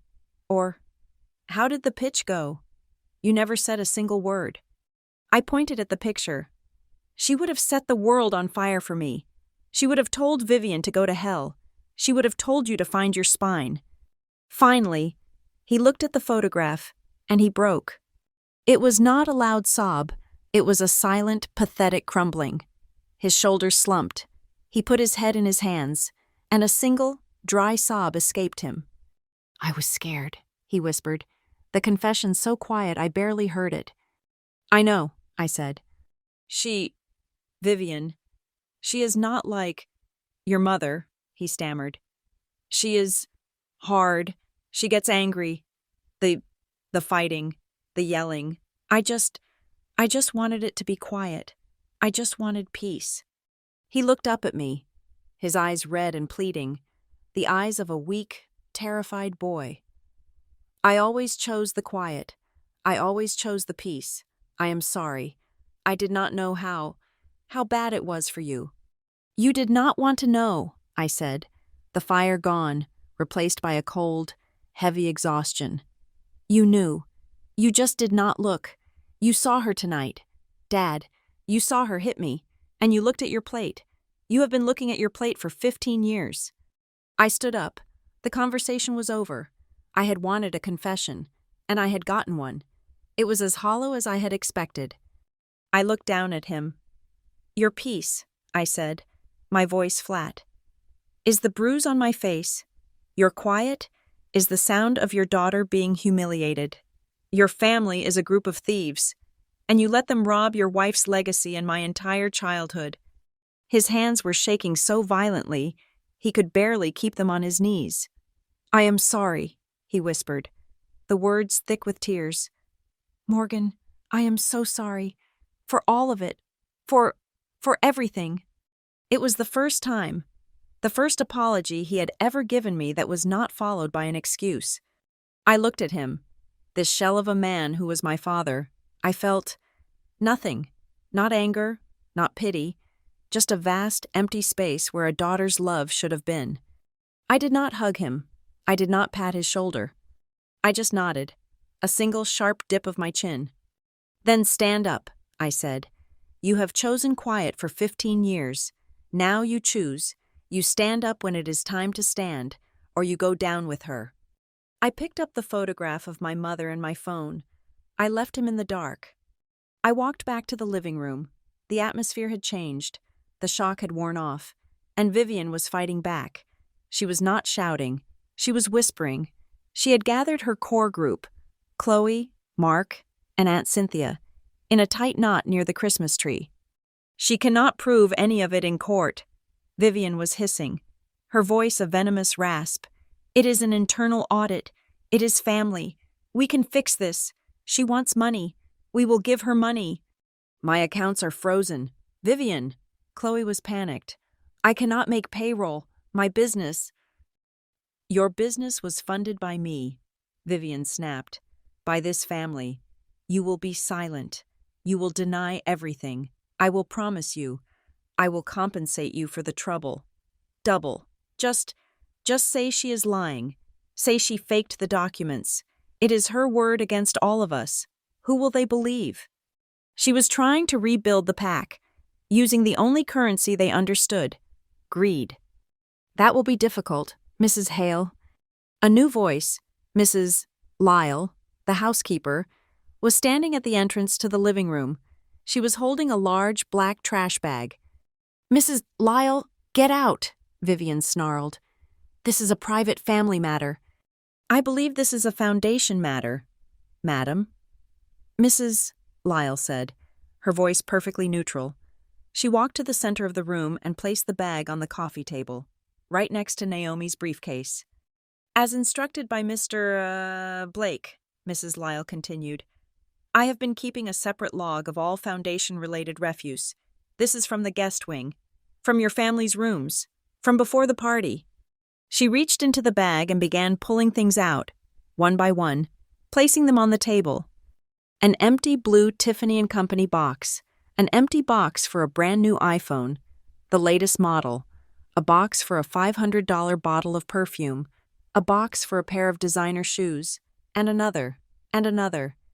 These items, Mrs. Lyle said, all correspond to the receipts from the community gala budget, the line item marked Gifts for Community Donors. She looked at Chloe and Mark. Your rooms, I believe, these were not donor gifts. They were Christmas presents, paid for by the Ever Harbor Foundation. Vivian, who had survived the video, the spreadsheet, and the fake will, was finally, truly defeated. She had been brought down by a housekeeper, by the trash. I looked across the room. My grandfather was watching. I pulled out my phone and sent him a single, simple text message. It is time. He saw the text. He straightened. He stepped forward. Everyone. Arthur Blake's voice boomed. It was not the quiet rasp he had used with me. It was the voice of a man who built an empire. The voice that silenced boardrooms. Everyone, back to the dining room, now. There was a scramble. No one disobeyed. They moved like scolded children, a shuffling, terrified herd. They returned to the dining room, but they did not sit. They hovered around their chairs. Sit down, he commanded. They sat. Arthur remained standing at the head of the table, where Vivian had sat. Naomi Christ stood at his side, her briefcase now in her hand. Tonight, Arthur began, his voice low and cold. I have learned a great deal about the people who share my name. I have learned that my home has been used to host a battery. I have learned that my company has been the target of a conspiracy. And I have learned that my wife's legacy, a foundation built to help others, has been used as a personal bank account by thieves. He looked at each of them, one by one, his gaze lingering on Chloe, Mark, and Vivian. There will be a time for the auditors. There will be a time for the district attorney. But right now, there is a time for acknowledgement. Naomi stepped forward and began placing items on the table, in front of each person. A single sheet of paper and a pen. This, Naomi said, is a legal affidavit. It is a sworn statement. It states, very simply, that you were present here tonight, that you witnessed the physical assault of Morgan Blake by Vivian Hale. It states that you acknowledge the presentation of financial documents alleging fraud. It is not a confession of your guilt. It is merely a statement of fact, a record of what happened here. I am not signing anything, Mark blurted out. This is ridiculous, Chloe agreed. Arthur slammed his walnut cane on the floor. The crack was as loud as the slap had been. You will be silent, he thundered. He reached down to a small silver device on the table, a digital audio recorder. He pressed a button. A red light glowed. He placed another one farther down the table. This entire proceeding, Arthur said, is being recorded. I want you all to speak clearly. I want you all to understand. He looked at Mark, his eyes like steel. You have two choices. You can sign that paper. You can acknowledge the truth of what you saw and what you heard, or you can refuse. He paused, letting the silence stretch. If you sign, he said, you will cooperate fully with the audit. You will repay what you have stolen, and you will be subject to the judgment of the board, and perhaps the law, but you will do so as a member of this family. And if we refuse? Aunt Cynthia whispered, her hand shaking so badly she could not touch the pen. Arthur Blake's face was devoid of all emotion. If you refuse to sign, then as of this moment, you are no longer a Blake. You will be disinherited. You will be removed from every trust, every holding, and every asset. You will be barred from this house and from my company. You will leave here tonight with nothing. You will be, for all legal and financial purposes, erased. He looked at Vivian. That goes for everyone. He looked at his son, my father, who had just re-entered the room, his face pale, but his back, for the first time, a little straighter. Choose, Arthur said. The pens lay on the table, stark white paper against dark mahogany. They were heavier than gavels. The silence was a thick, unbreathable fog. Every person was locked in a private calculation. The cost of signing versus the cost of refusal. Disinheritance or public disgrace. Vivian was staring at the affidavit in front of her. Her face a mask of such profound hatred it was almost beautiful. I could see the refusal hardening in her eyes. She would go down fighting. She would deny. She would scream. She still thought she could control the narrative. Before you make your choice, Vivian, I said, my voice cutting through the silence. I raised my phone again. I think you, and everyone else, should hear the preface. The television, which I had never disconnected, flickered back to life. This is not the main camera, I said. This is from the ArcsGuard unit in the den, the one right above where we were standing. The audio capture is exceptional. I did not show the video of the slap. I showed the 5 seconds before it. The screen filled with Vivian's face, close up, leaning into mine. I was out of frame. It was just her. The audio was pristine, a theater-quality whisper amplified for the entire room. You ungrateful thing, you will learn how to be good. The words hung in the air, clear, cold, premeditated. This was not a loss of control. This was not a fit of anger. This was a policy. It was a threat. The slap was not an impulse. It was the promised punishment. The sound of that whisper did what the slap itself had not. It broke the last vestiges of their denial. A chair scraped violently. It was Sarah, Chloe's sister, the one who had giggled at the video post. She stood up, shaking so hard she spilled her water. No, she whispered, her eyes wide with a new kind of horror. No, I can't be part of this.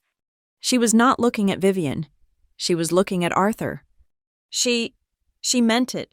It wasn't just a fight. She meant to hurt her. Sarah fumbled for the pen in front of her. Her hand was shaking, but she signed the affidavit, a wild, jagged scrawl. I'll sign, she said, tears streaming down her face. She pushed the paper away and looked at me, her voice cracking. Morgan, I am so sorry. I am so sorry I laughed. I saw the video Chloe posted. I thought it was just family drama. I didn't. That was monstrous. I am sorry. She was the first domino. as she collapsed back into her chair, sobbing. Naomi Christ's phone vibrated on the table, a low, urgent buzz.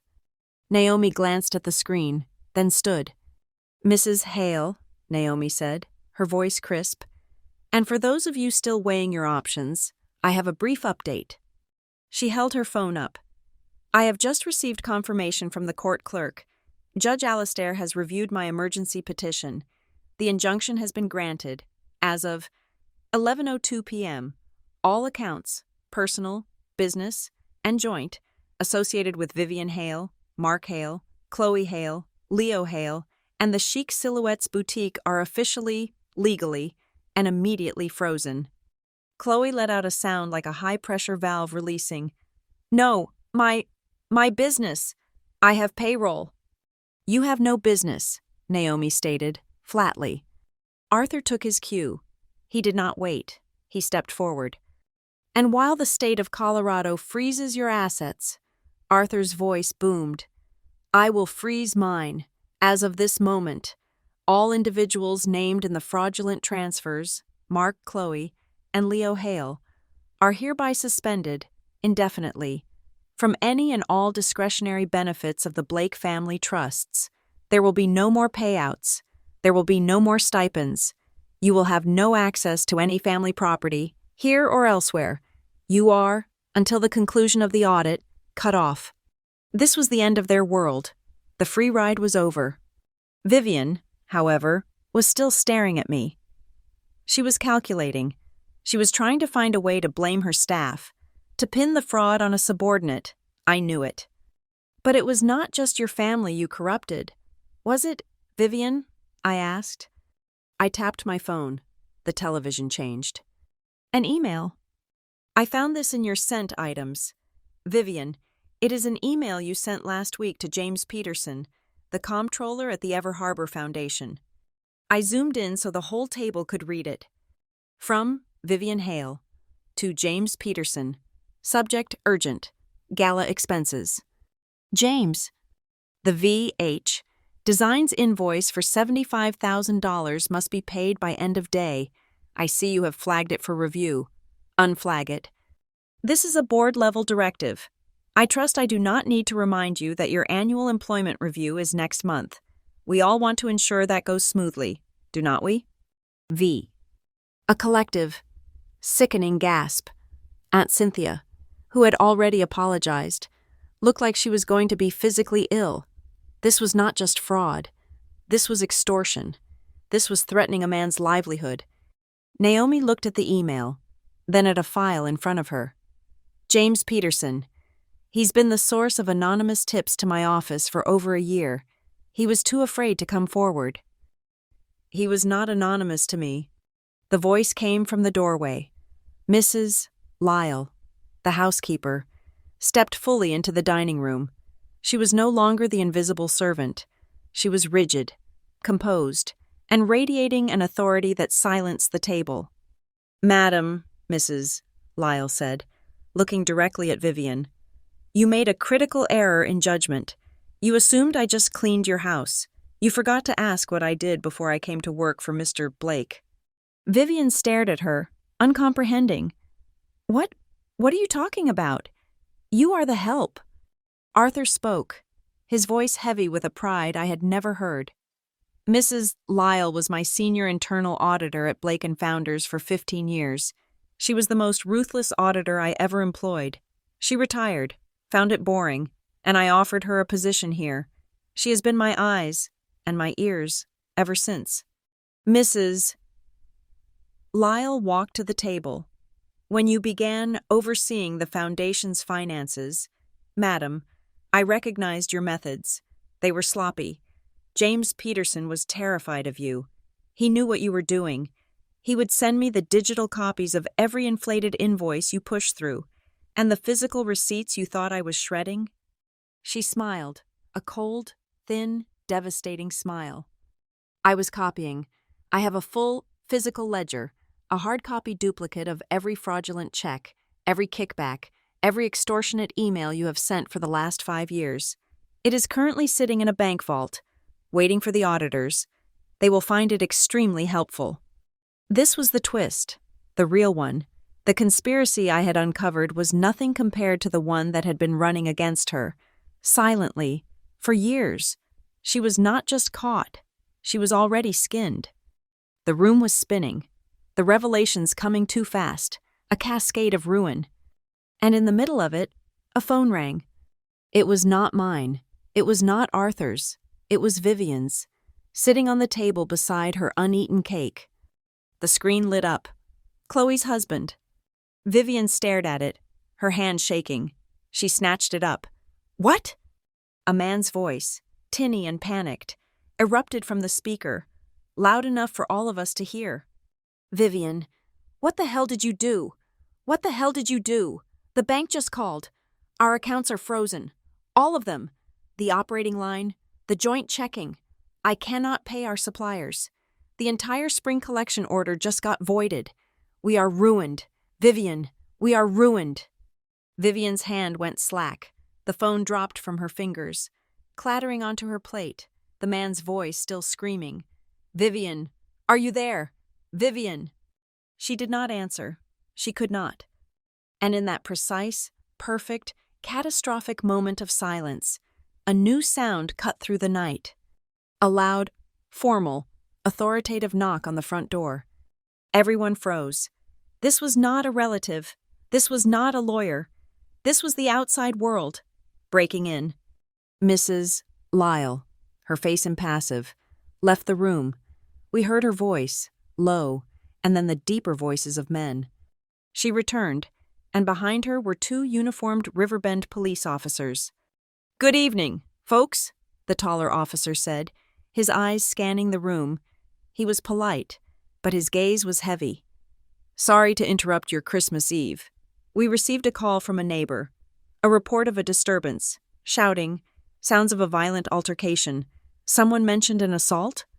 His eyes moved around the table, past the crying relatives, past the frozen men, past Vivian, and they landed on me. They landed on the bright red, hand-shaped bruise covering my left cheek. "Ma'am," he said, his voice changing, hardening. "Are you all right?" Vivian looked as if she had been struck by lightning.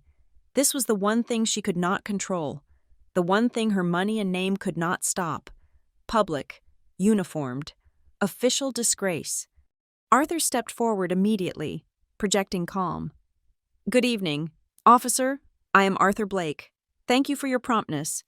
There was, in fact, an incident. We were in the process of handling it internally." The officer looked at my face again. "An incident, ma'am, sir? That looks a lot like battery."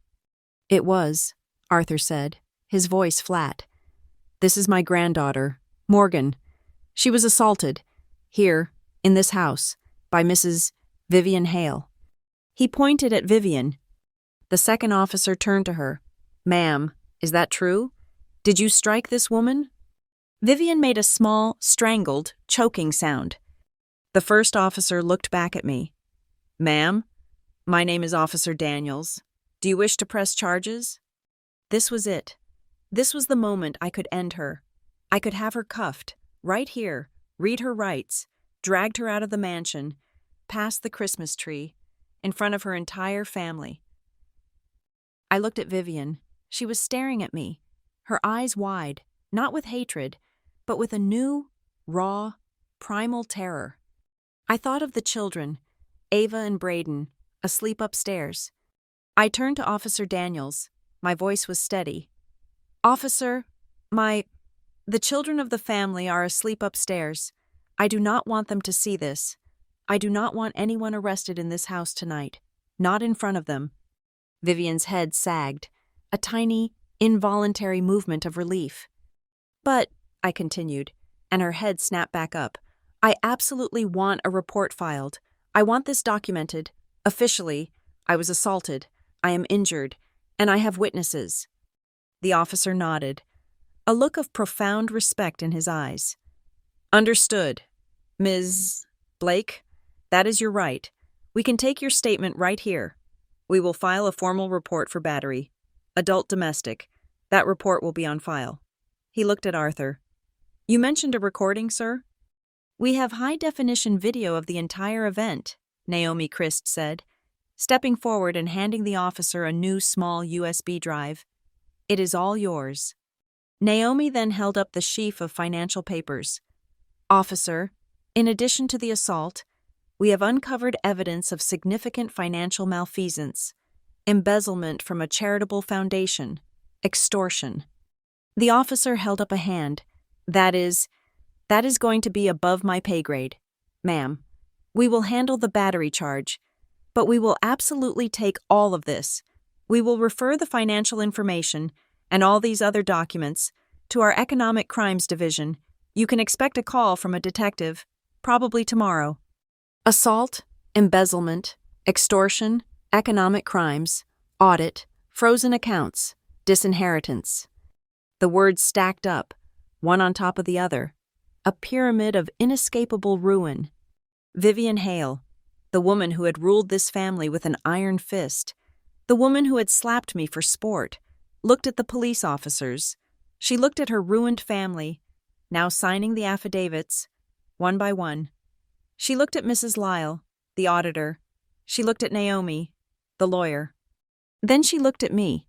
Her body, which had been rigid with denial, finally gave out. She did not faint. She simply broke. She stumbled back, her legs buckling, and collapsed into the nearest dining chair. She made no sound. She did not cry. She did not speak. For the first time since I had known her, Vivian Hale was silent. Arthur Blake stood at the head of the table, watching the officers take my statement in the hall. He looked at the wreckage of his party. He looked at his son, Thomas, who was still staring at his silent, broken wife. He looked at me as I walked back into the room. The officers gone. Tonight, Arthur said, his voice heavy with the exhaustion of a king who had just survived a civil war. This house relearns the meaning of family.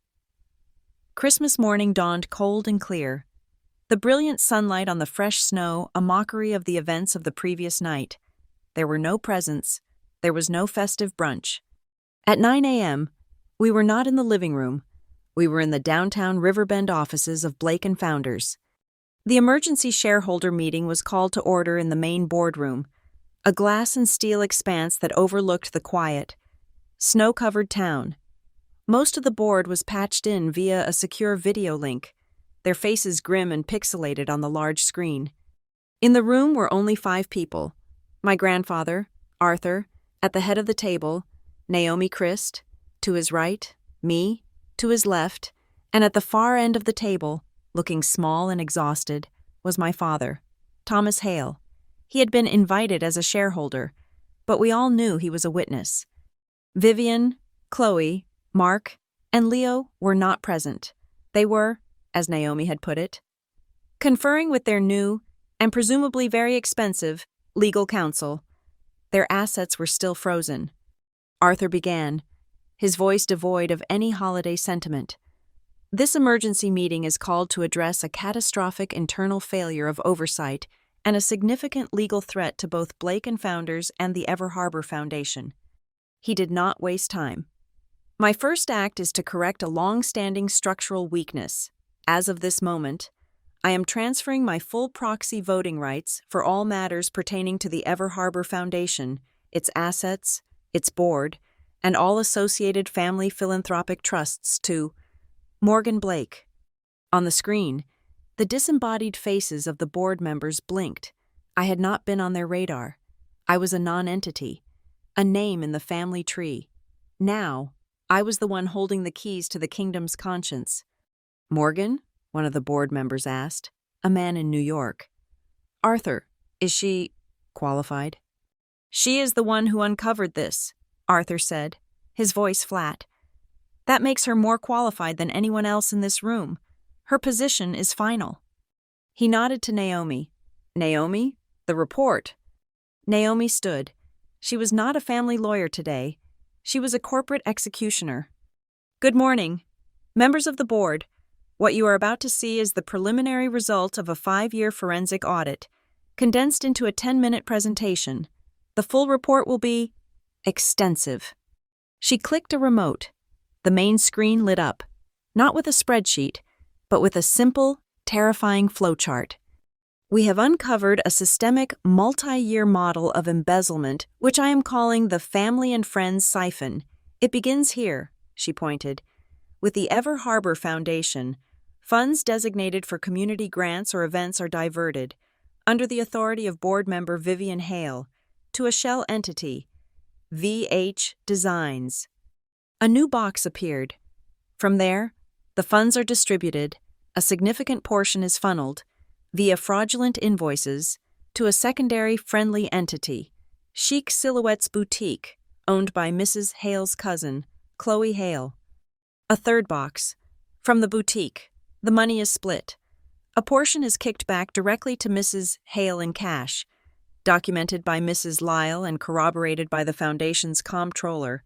Another portion is transferred to a personal account belonging to another relative, Mark Hale, under the guise of consulting fees for which no work was ever performed. She paused, letting the diagram sink in. This was not just a Christmas party. This was their entire business model. They were not just stealing from the Foundation.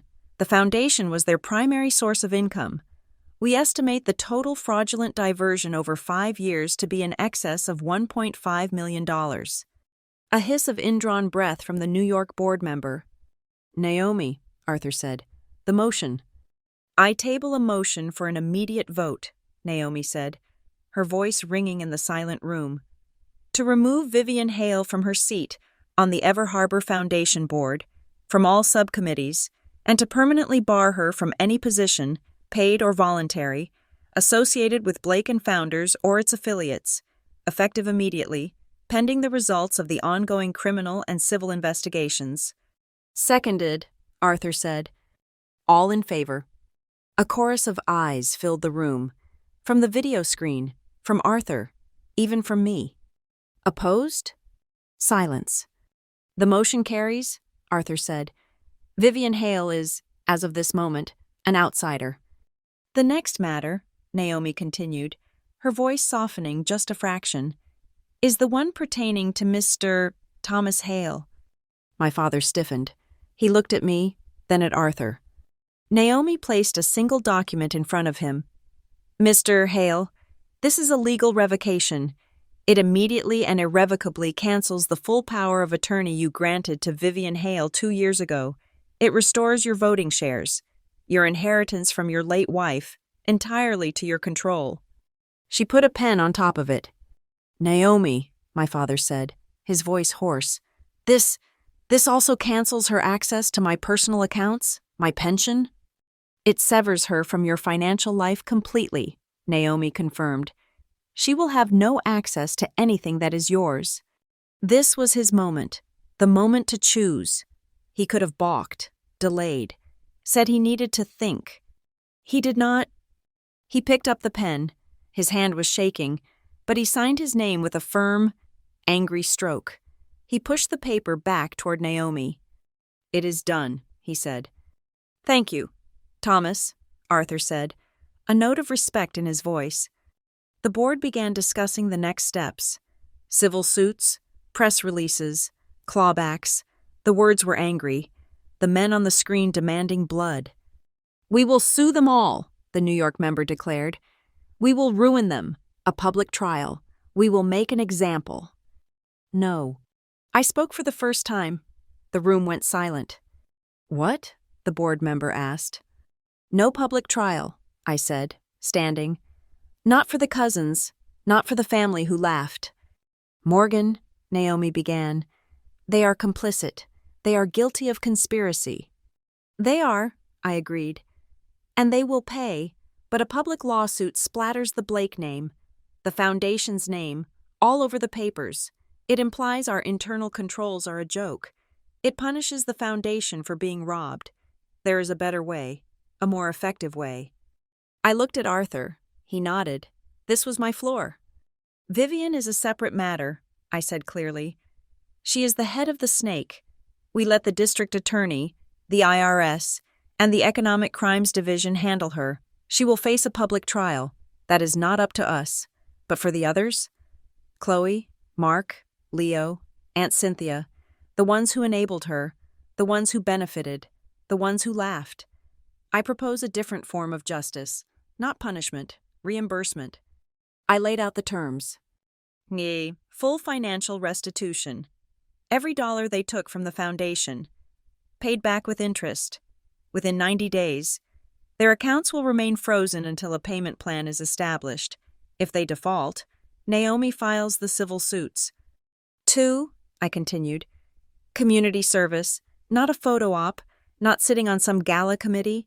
They will perform 200 hours each of service, verifiable, at the Riverbend Community Food Bank, the homeless shelter, and the park service. They will ladle soup, they will sort donations, and they will clean toilets. Mrs. Lyle has already agreed to oversee the verification of their hours. And third, I said, the apologies. They will each write a formal, public letter of apology, not to me, not to Arthur, to the Ever Harbor Foundation, and to the community of Riverbend, for abusing their trust and stealing resources meant for public good. Those letters will be published, as paid advertisements, in the Riverbend newspaper. The boardroom was silent. If they refuse any of these terms, Naomi added, tapping her briefcase, my office has the civil complaints for fraud and conspiracy drafted and ready to file. They can choose public service, or they can choose public trial. This is comprehensive, the New York member said, a new respect in his voice. It is strategic. It recovers the assets, provides a public acknowledgement of wrongdoing, and avoids a protracted, messy family lawsuit. I vote in favor of Miss Blake's proposal. One by one, they all agreed. The new order was set. The meeting adjourned. My father left, quietly, to go. Somewhere, I did not ask. Arthur and I walked back to the mansion. It was quiet. The disgraced relatives had been sent home last night, their cars loaded in shame. We stood in his study, the room where I had seen the evidence. He did not congratulate me. He did not thank me. He did something more important. He walked to a heavy, antique safe hidden behind a bookshelf. He turned the dial, the click sounding loud in the room. He opened the heavy door. He reached inside and took out a single, ornate, heavy brass key. This, he said, was my wife's. It opens her original charter box for the Ever Harbor Foundation, all her original mission statements, her handwritten notes, her hopes for what it would be. I have not opened it since she died. He held it out to me. She would have liked you, he said. She would have been proud. I took the key. It was heavy. It was a promise. Thank you, grandfather. No, he said, a small, sad smile touching his lips. Thank you. I spent the rest of Christmas Day on my laptop, not in hiding, but in command. I sent a company-wide email to all employees of Blake & Founders and the Ever Harbor Foundation. I introduced myself as the new head of Foundation Oversight. I scheduled a mandatory, all-hands meeting for the first week of the new year. The topic? A new chapter, defining boundaries, respect, and fiduciary responsibility. I was not just cleaning house, I was rebuilding it from the studs. Late in the afternoon, I heard a noise. The children, Ava, Braden, and the others. Their parents had been forced to leave, but the children had been left here, in the care of Mrs. Lyle, until arrangements could be made. They were sitting in the sunroom, huddled, confused, their world turned upside down. I walked in. They all flinched, looking at me, at the bruise on my face. They had heard the shouting. They knew I was the reason their parents were in big trouble. I smiled, a real smile. Hey, I said, I am bored, and I have an idea. I had Mrs. Lyle bring in 4 massive boxes of art supplies, glitter, glue, colored paper, paint. I am in charge of a charity now, I said, sitting on the floor with them. And I think we should throw a real party, a party for the children at the hospital. Who wants to help me make decorations? We can make it a fundraiser. We can sell them. Braden, the boy who had smeared pâté on the sofa, looked at me, his eyes wide. We get to use glitter? All the glitter, I said, and no one is going to yell at you. No one is going to force you. You only help if you want to. For a moment, they just stared. Then, Ava, the little girl who was always screaming, slowly reached for a piece of red paper. Braden grabbed the glue. I sat there, on the floor, making a messy, glitter-covered star. The new generation of Blakes. Mrs. Lyle stood in the doorway, watching. The house was quiet. There was no shouting. There was no forced labor. The family was watching a new kind of leader, one who did not need to raise her voice, one who was made of soft words and pure, unadulterated steel. The fight was not over. It had just moved to a new battlefield. 2 days after Christmas, with her assets frozen and her name circulating among the state's white-collar crime units, Vivian did the only thing she had left. She turned to the court of public opinion. She posted a video. It was a masterpiece of narcissistic self-pity, filmed in what was clearly an expensive hotel room. She was teary-eyed, her voice thick with betrayal. She never mentioned the fraud. She never mentioned the slap. "I am heartbroken," she wept, her hand on her chest. "My family is my life, but sometimes a troubled member, someone you have tried to help for years, decides to tear it all apart. My stepdaughter, Morgan, has chosen to divide us, to spread vicious, calculated lies to destroy a family that only ever tried to love her."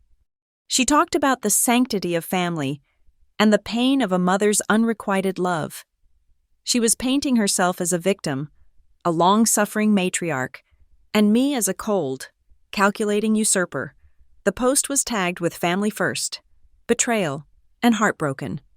Her network, the one she had built on charity luncheons and shared bottles of wine, rallied. "Stay strong, Vivian. We know your heart. Family is everything." For a few hours, the narrative was hers. My phone lit up with texts from Naomi. "Do not engage. We are handling it." I texted back, "I am handling it." I did not write a post. I did not issue a statement. I did what I do best. I edited a video. It was not long. It was 30 seconds. It had no music, no text, no commentary from me. It was just a sequence of 3 unedited clips from the house security system, the one she had paid for with stolen money. Clip 1, the high-angle shot of the slap, the crack of the impact, clear and sickening. Clip 2, a screenshot of the foundation's budget spreadsheet. My mouse cursor, recorded from the screen capture, highlighting one line. V.H. Designs, Event Coordination, $75,000. Clip 3, the audio-only clip from the den. Just my grandfather's voice, a low structural rumble. "They'll regret watching." I posted it. I did not tag her.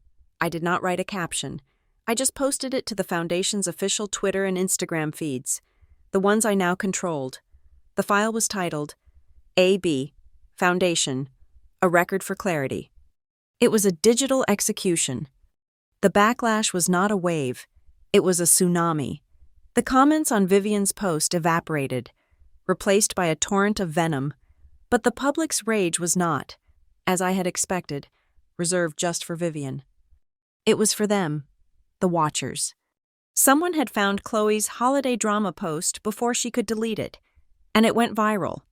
The real story was not just that a woman had been assaulted, it was that her family had filmed it and laughed. People were not just angry. They were disgusted. They were disgusted by Chloe, who had grinned while recording. They were disgusted by Mark, who had made a toast. They were disgusted by the aunts and uncles who had turned their backs. Vivian was a fraud. That was simple. The relatives, were monsters. The boutique was the first to fall. Chic Silhouettes was destroyed in under 24 hours. Its social media was flooded with over 10,000 comments of pure bile. Its review pages were a sea of 1-star ratings. 2 days later, the boutique's website was replaced with a single, stark white page. Chic Silhouettes boutique is closing its doors. We will be liquidating all assets to make a full and immediate restitution of $20,000 to the Ever Harbor Foundation. We extend our deepest, most profound apologies to the Foundation, to the community of Riverbend, and to Morgan Blake. We failed to uphold any standard of human decency. Chloe was ruined. Mark was fired from his financial firm within an hour of the video surfacing. Leo, the weepy, confessional one, had apparently escaped to another state. The family was broken, the pack was shattered, but there was one piece of damage left to repair. My father. I was in the study, Arthur's study, my study. When he knocked, he did not enter. He just stood in the doorway. "Morgan," he said. He had aged 10 years in 3 days. The video, the one Vivian posted, she said, "You were tearing the family apart." "I am," I said. "I am tearing the old one apart. It was rotten." He was quiet for a long time. "I helped it rot," he said. "I was the silence, the quiet." "I know, Dad." "I want to. I do not know how to fix it." I looked at him. This man I had despised for his weakness, and for the first time, I saw not a coward, but just a very, very sad man. "I am making another video," I said. "A real one. An explanation to the Foundation's donors. An apology." "I want to be in it," he said, his voice firm. We did not move. He stood in the doorway. I sat at the desk. I turned my laptop camera on. He did not look at me. He looked directly at the lens. He did not make excuses. He did not cry. He just spoke. "My name is Thomas Hale," he said, his voice clear. "For 15 years, I was a silent witness. I watched my daughter be mistreated. I chose to look away, to buy my own peace at the cost of her pain. On Christmas Eve, I watched my wife strike my daughter, and I did nothing. My silence was not just weakness. It was participation. It was wrong.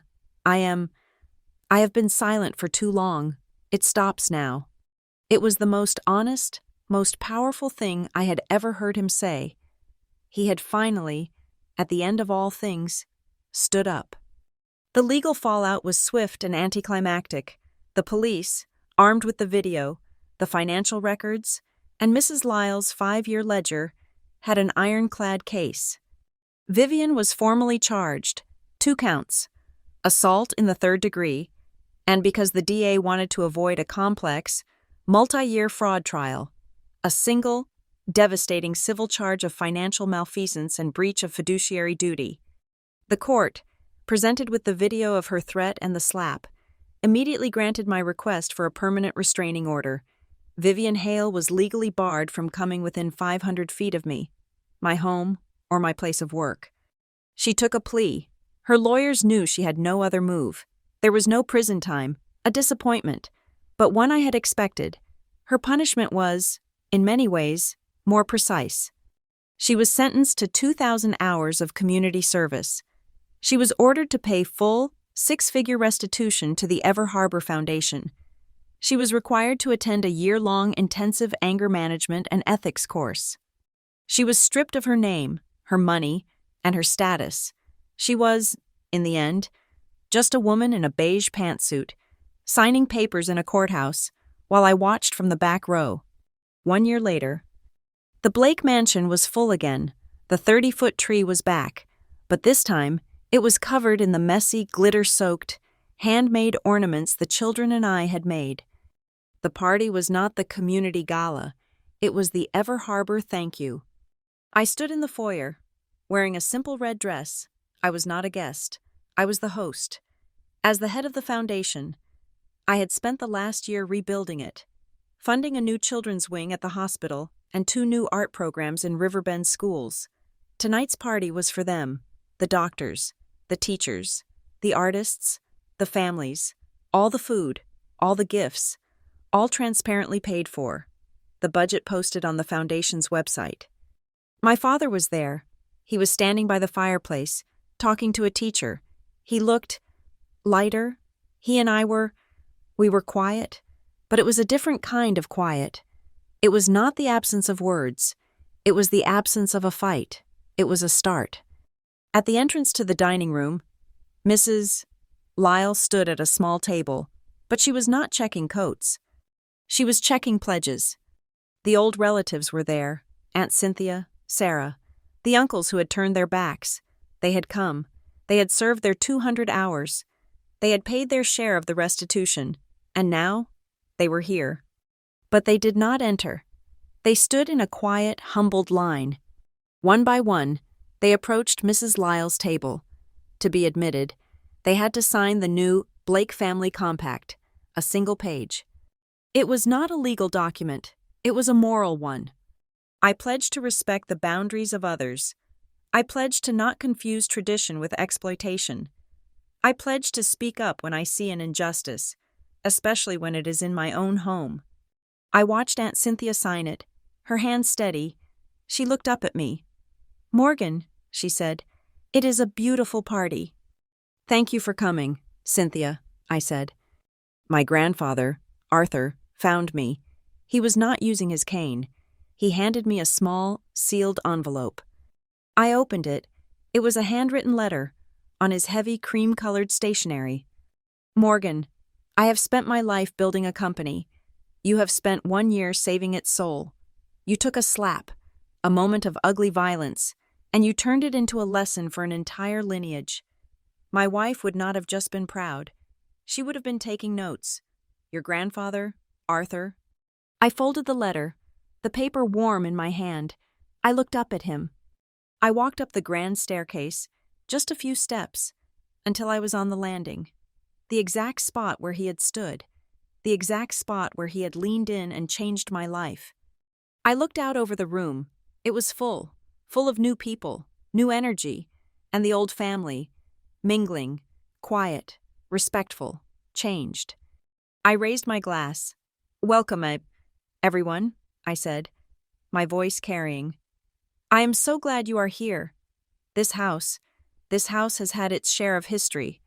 But tonight, we are making a new kind. From now on, in this house, no one stands by, no one just watches, not ever again. Merry Christmas." A chorus of Merry Christmas came back, and as I turned, a movement at the door caught my eye. The door had opened. A woman stood there, unannounced, not on the guest list. It was Vivian. She was thin. Her hair was a simple, flat brown, not the icy blonde. She was wearing a plain cloth coat. She was not allowed to be here. She was 500 feet inside the restraining order. My father, beside me, tensed. Arthur took a step forward. Vivian did not look at me. She did not look at any of us. She looked at the floor. She was holding 2 pieces of paper. She walked, not to me, not to Arthur, but to Mrs. Lyle's empty table by the door. She placed the first paper down. It was a letter. I could see the first line. "To the Ever Harbor Foundation. I apologize." She placed the second paper down. It was a timesheet, signed by a supervisor at the county food bank. Vivian Hale. 200 hours, completed. And then, she picked up the pen. She looked at the pledge, the last one on the table. I pledged to respect the boundaries of others. Her hand, the same hand that had struck me, was shaking. But she signed it. She put the pen down. She did not look up. She turned and walked back out the door, into the cold night air. The room, the entire party, had gone silent. They had watched her. But this time, the silence was different. There was no laughter. There were no cameras. There were no whispers. There was only the sound of a debt being paid, the silence of an acknowledgement. The final, absolute, and complete end of the old order. Thank you so much for listening to this story. I would love to connect with you. So please comment below and let me know where you are listening from and share your thoughts. If you enjoyed this, please subscribe to Lila Revenge Stories, like this video, and show your support by hitting the hype button so this story can be heard by even more people.